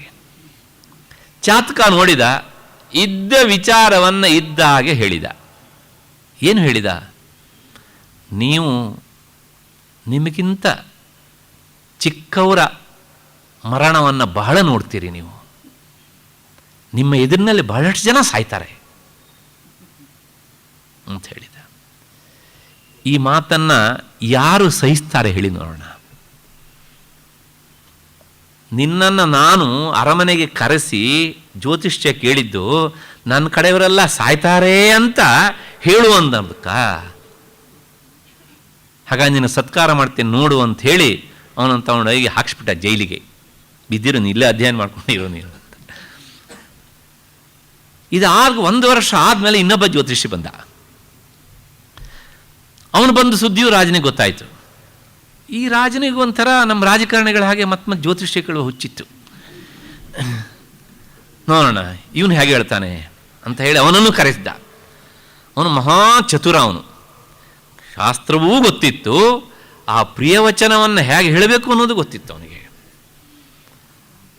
ಜಾತಕವನ್ನು ನೋಡಿ ಹೇಳಿದ, ಸತ್ಯ ಹಿಂದಿನ ಜ್ಯೋತಿಷಿ ಹೇಳಿದ್ದು ಕರೆಕ್ಟ್, ಆದರೆ ಹಾಗೆ ಹೇಳಿದರೆ ನನಗೂ ಸಹ ಅಲ್ಲೇ ವಾಸ. ಅದಕ್ಕೋಸ್ಕರ ವಿಚಾರ ಅದೇನೆ, ಆದರೆ ಅದಕ್ಕೆ ಸ್ವಲ್ಪ ಹೊಳಪಿನ ಮಾತನ್ನು ಸೇರಿಸ್ಬೇಕು, ಪ್ರಿಯ ಆಗಬೇಕು ಕೇಳಿದಾಗ ಅಂಥೇಳಿ ಹೇಳಿದ. ಜಾತಕ ನೋಡಿ ಹೇಳಿದ, ಎಂಥ ಜಾತಕ, ಛೇ ಛೇ ಛೇ ಛೇ ಛೇ, ಇಡೀ ನಿಮ್ಮ ಮನೆತನದಲ್ಲಿ ನಿಮ್ಮ ವಂಶದಲ್ಲಿ ಇಷ್ಟು ದೀರ್ಘಾಯುಷ್ಯ ಯಾರಿಗುಂಟು ನಿಮ್ಮ ಬಿಟ್ಟರೆ? ಛೇ, ಖಂಡಿತವಾಗಿಯೂ ಸಹ ನೀವು ಶತಮಾನೋತ್ಸವ ಮಾಡಿಸ್ಕೊಳ್ತೀರಿ ನೀವು. ಈ ಮಾತನ್ನು ಕೇಳಿದಾಗ ಖುಷಿ ಆಯ್ತು ಅವನಿಗೆ.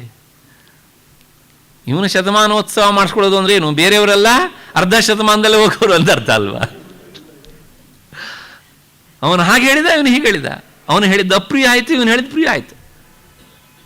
100 ವರ್ಷ ದಾಟ್ತೀರಾ ನೀವು ಗ್ಯಾರಂಟಿ. ಇಡೀ ನಿಮ್ಮ ಮಕ್ಕಳು, ನಿಮ್ಮ ಮೊಮ್ಮಕ್ಕಳು ಯಾರೂ ನಿಮ್ಮಂಥ ದೀರ್ಘಾಯುಷಿಗಳಲ್ಲ. ಅಂದರೆ ಅವರಲ್ಲ, ಮೊದಲೇ ಸಾಯ್ತಾರೆ. ಎರಡರ ಮಾತಿನ ತಾತ್ಪರ್ಯವೂ ಒಂದೇ. ಆದರೆ ಎರಡನೇ ಜ್ಯೋತಿಷಿ ಹೇಳಿದ್ದು ಪ್ರಿಯವಾಯಿತು, ಮೊದಲನೇ ಜ್ಯೋತಿಷಿ ಹೇಳಿದ್ದು ಅಪ್ರಿಯವಾಯಿತು. ಹಾಗಾಗಿ ಪ್ರಿಯವಚನ ಅದು ಬಹಳ ಮುಖ್ಯ. ಮತ್ತೆ ಹಿತವೂ ಸಹ ಆಗಿರಬೇಕು. ಮತ್ತು ನಮ್ಮ ಈ ವಾಕ್ಶಕ್ತಿ ವಿಶೇಷವಾಗಿ ಸ್ವಾಧ್ಯಾಯಕ್ಕೆ, ಅಧ್ಯಯನಕ್ಕೆ ಅದು ಮೀಸಲಾಗಿರಬೇಕು. ಇಷ್ಟಾದ ಮೇಲೆ ಇಲ್ಲಿ ಭಾಷ್ಯಕಾರರು ಇದಕ್ಕೊಂದು ವಿವರಣೆ ಕೊಡ್ತಾರೆ ಭಗವಂತನ ಮಾತಿಗೆ, ಬಹಳ ಸುಂದರವಾದ ಮಾತು. ಅಲ್ಲ, ಈ ನೋಡಿ, ಅನುದ್ವೇಗಕರಂ, ಸತ್ಯಂ, ಪ್ರಿಯ, ಹಿತಂ, ಈ 4 ಇದೆ ಇಲ್ಲಿ. ಈ 4ರೊಳಗೆ ಯಾವುದಾದ್ರೂ ಒಂದು ಅಂಶ ಕಡಿಮೆ ಆಗಿ 3 ಇದ್ರೆ ಆಗಬಹುದಾ?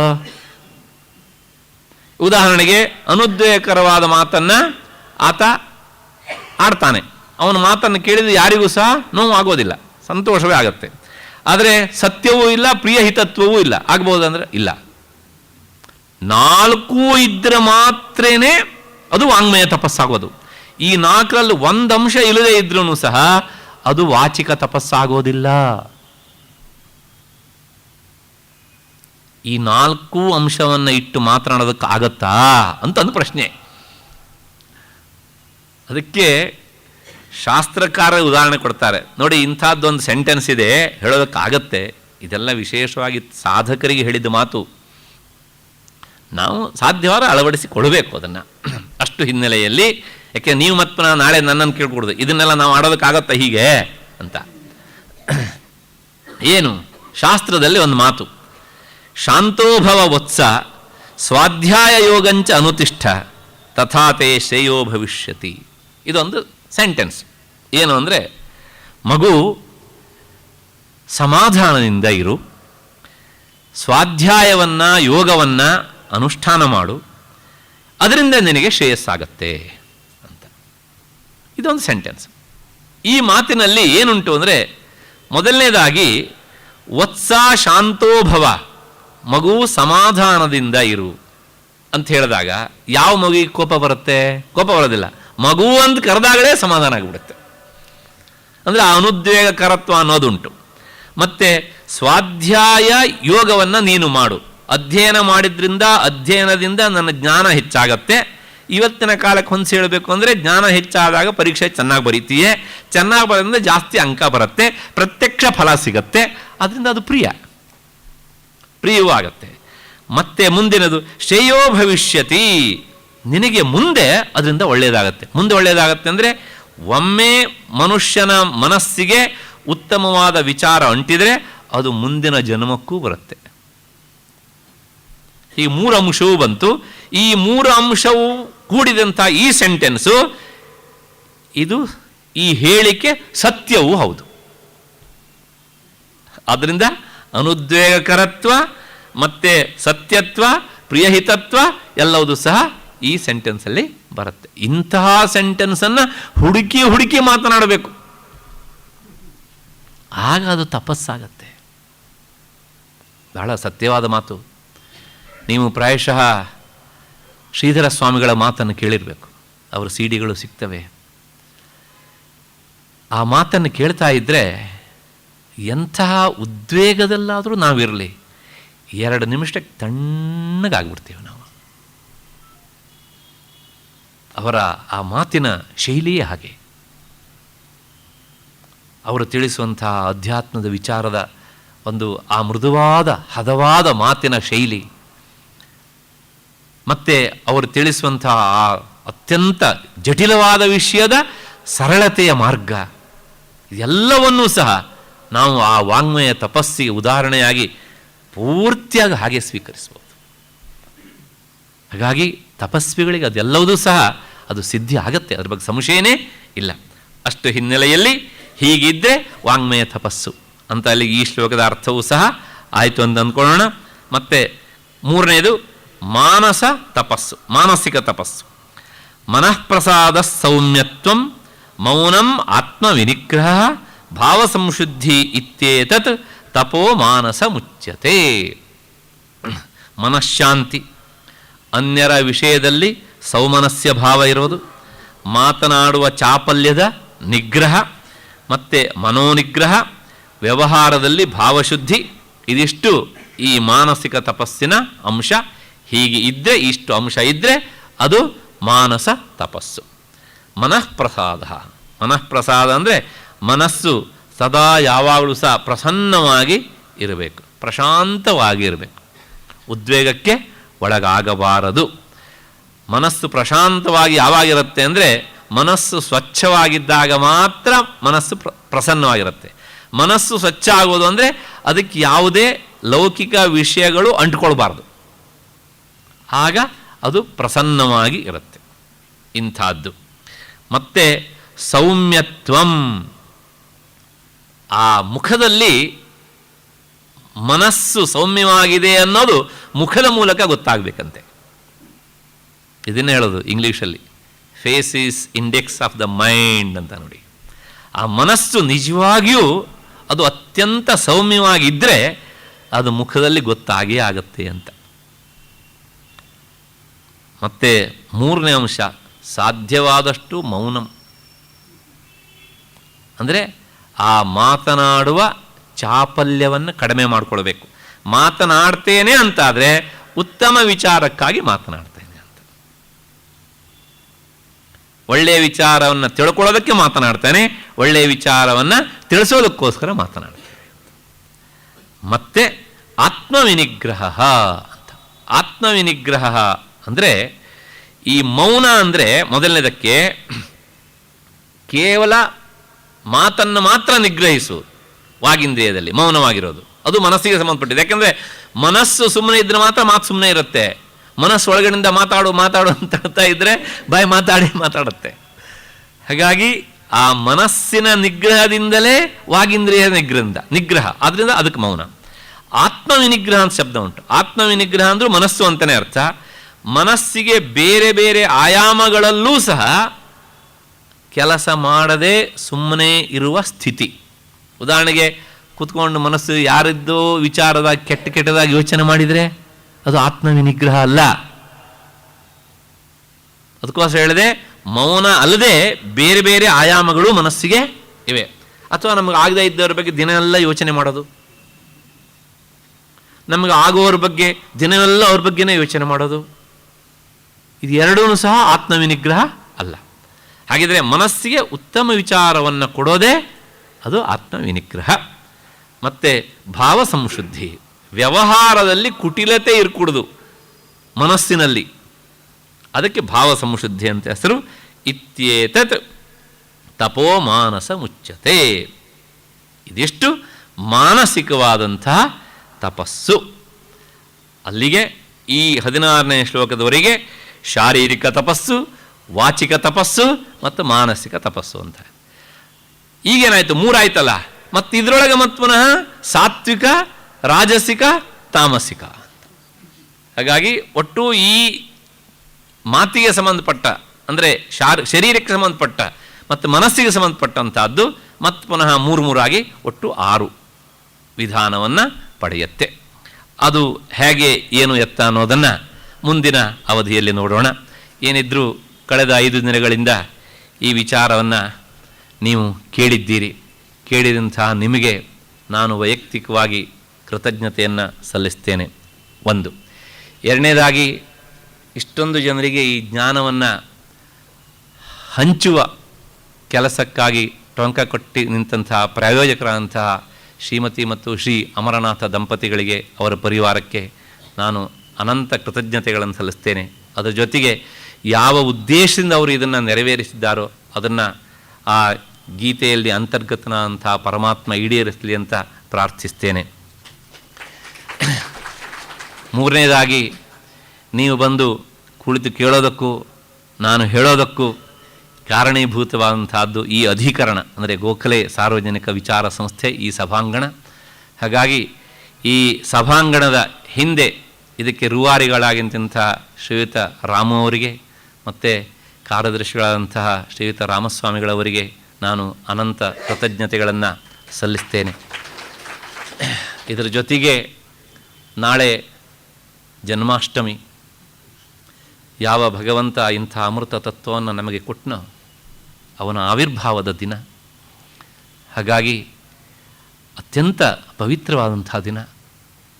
ಯಾವ ದಿಕ್ಕಿನಲ್ಲಿ ನೋಡಿದರೂ ಸಹ ಕೃಷ್ಣ ಅವನು ಅತ್ಯಂತ ದೊಡ್ಡ ವ್ಯಕ್ತಿಯಾಗಿ ನಿಲ್ತಾನೆ. ತಾಯಂದಿರು ಅವನನ್ನು ಗೌರವಿಸಬೇಕು, ಯಾಕೆಂದರೆ ಅವರಿಗೆ ಸ್ವಾತಂತ್ರ್ಯವನ್ನು ಕೊಟ್ಟಂಥವನವನು, ಅವರ ರಕ್ಷಣೆಗೆ ಓಡೋಡಿ ಬಂದವನವನು.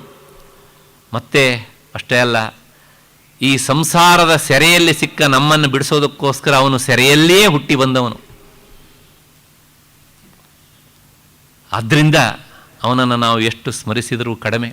ಇಂಥ ಮಹಾಪರ್ವದ ಮೊದಲನೇ ದಿವಸ ಅವನ ಮಾತನ್ನು ನಾವು ಕೇಳ್ತಾ ಇದ್ದೇವೆ. ಹೀಗೆ ಅವನ ಮಾತನ್ನು ತಿಳಿಸೋದಕ್ಕೋಸ್ಕರ ನನ್ನ ನಾಲಿಗೆ ಉಪಯುಕ್ತವಾಗಿ ನನ್ನನ್ನು ಪವಿತ್ರವನ್ನಾಗಿ ಮಾಡಿಸ್ತಲ್ಲ ಎನ್ನುವಂಥ ಸಮಾಧಾನದೊಂದಿಗೆ ಇನ್ನೊಮ್ಮೆ ಈ 5 ದಿನದ ಮಾತನ್ನು ಸಹ ಆ ಶ್ರೀಕೃಷ್ಣನ ಪದತಲದಲ್ಲಿ ಸಮರ್ಪಿಸಿ ಮತ್ತು ನಿಮಗೆಲ್ಲರಿಗೂ ಜನ್ಮಾಷ್ಟಮಿಯ ಶುಭಾಶಯವನ್ನು ತಿಳಿಸ್ತಾ ನನ್ನ ಮಾತನ್ನು ಇಲ್ಲಿಗೆ ಉಪಸಂಹರಿಸ್ತೇನೆ. ಎಲ್ಲರಿಗೂ ನಮಸ್ಕಾರ.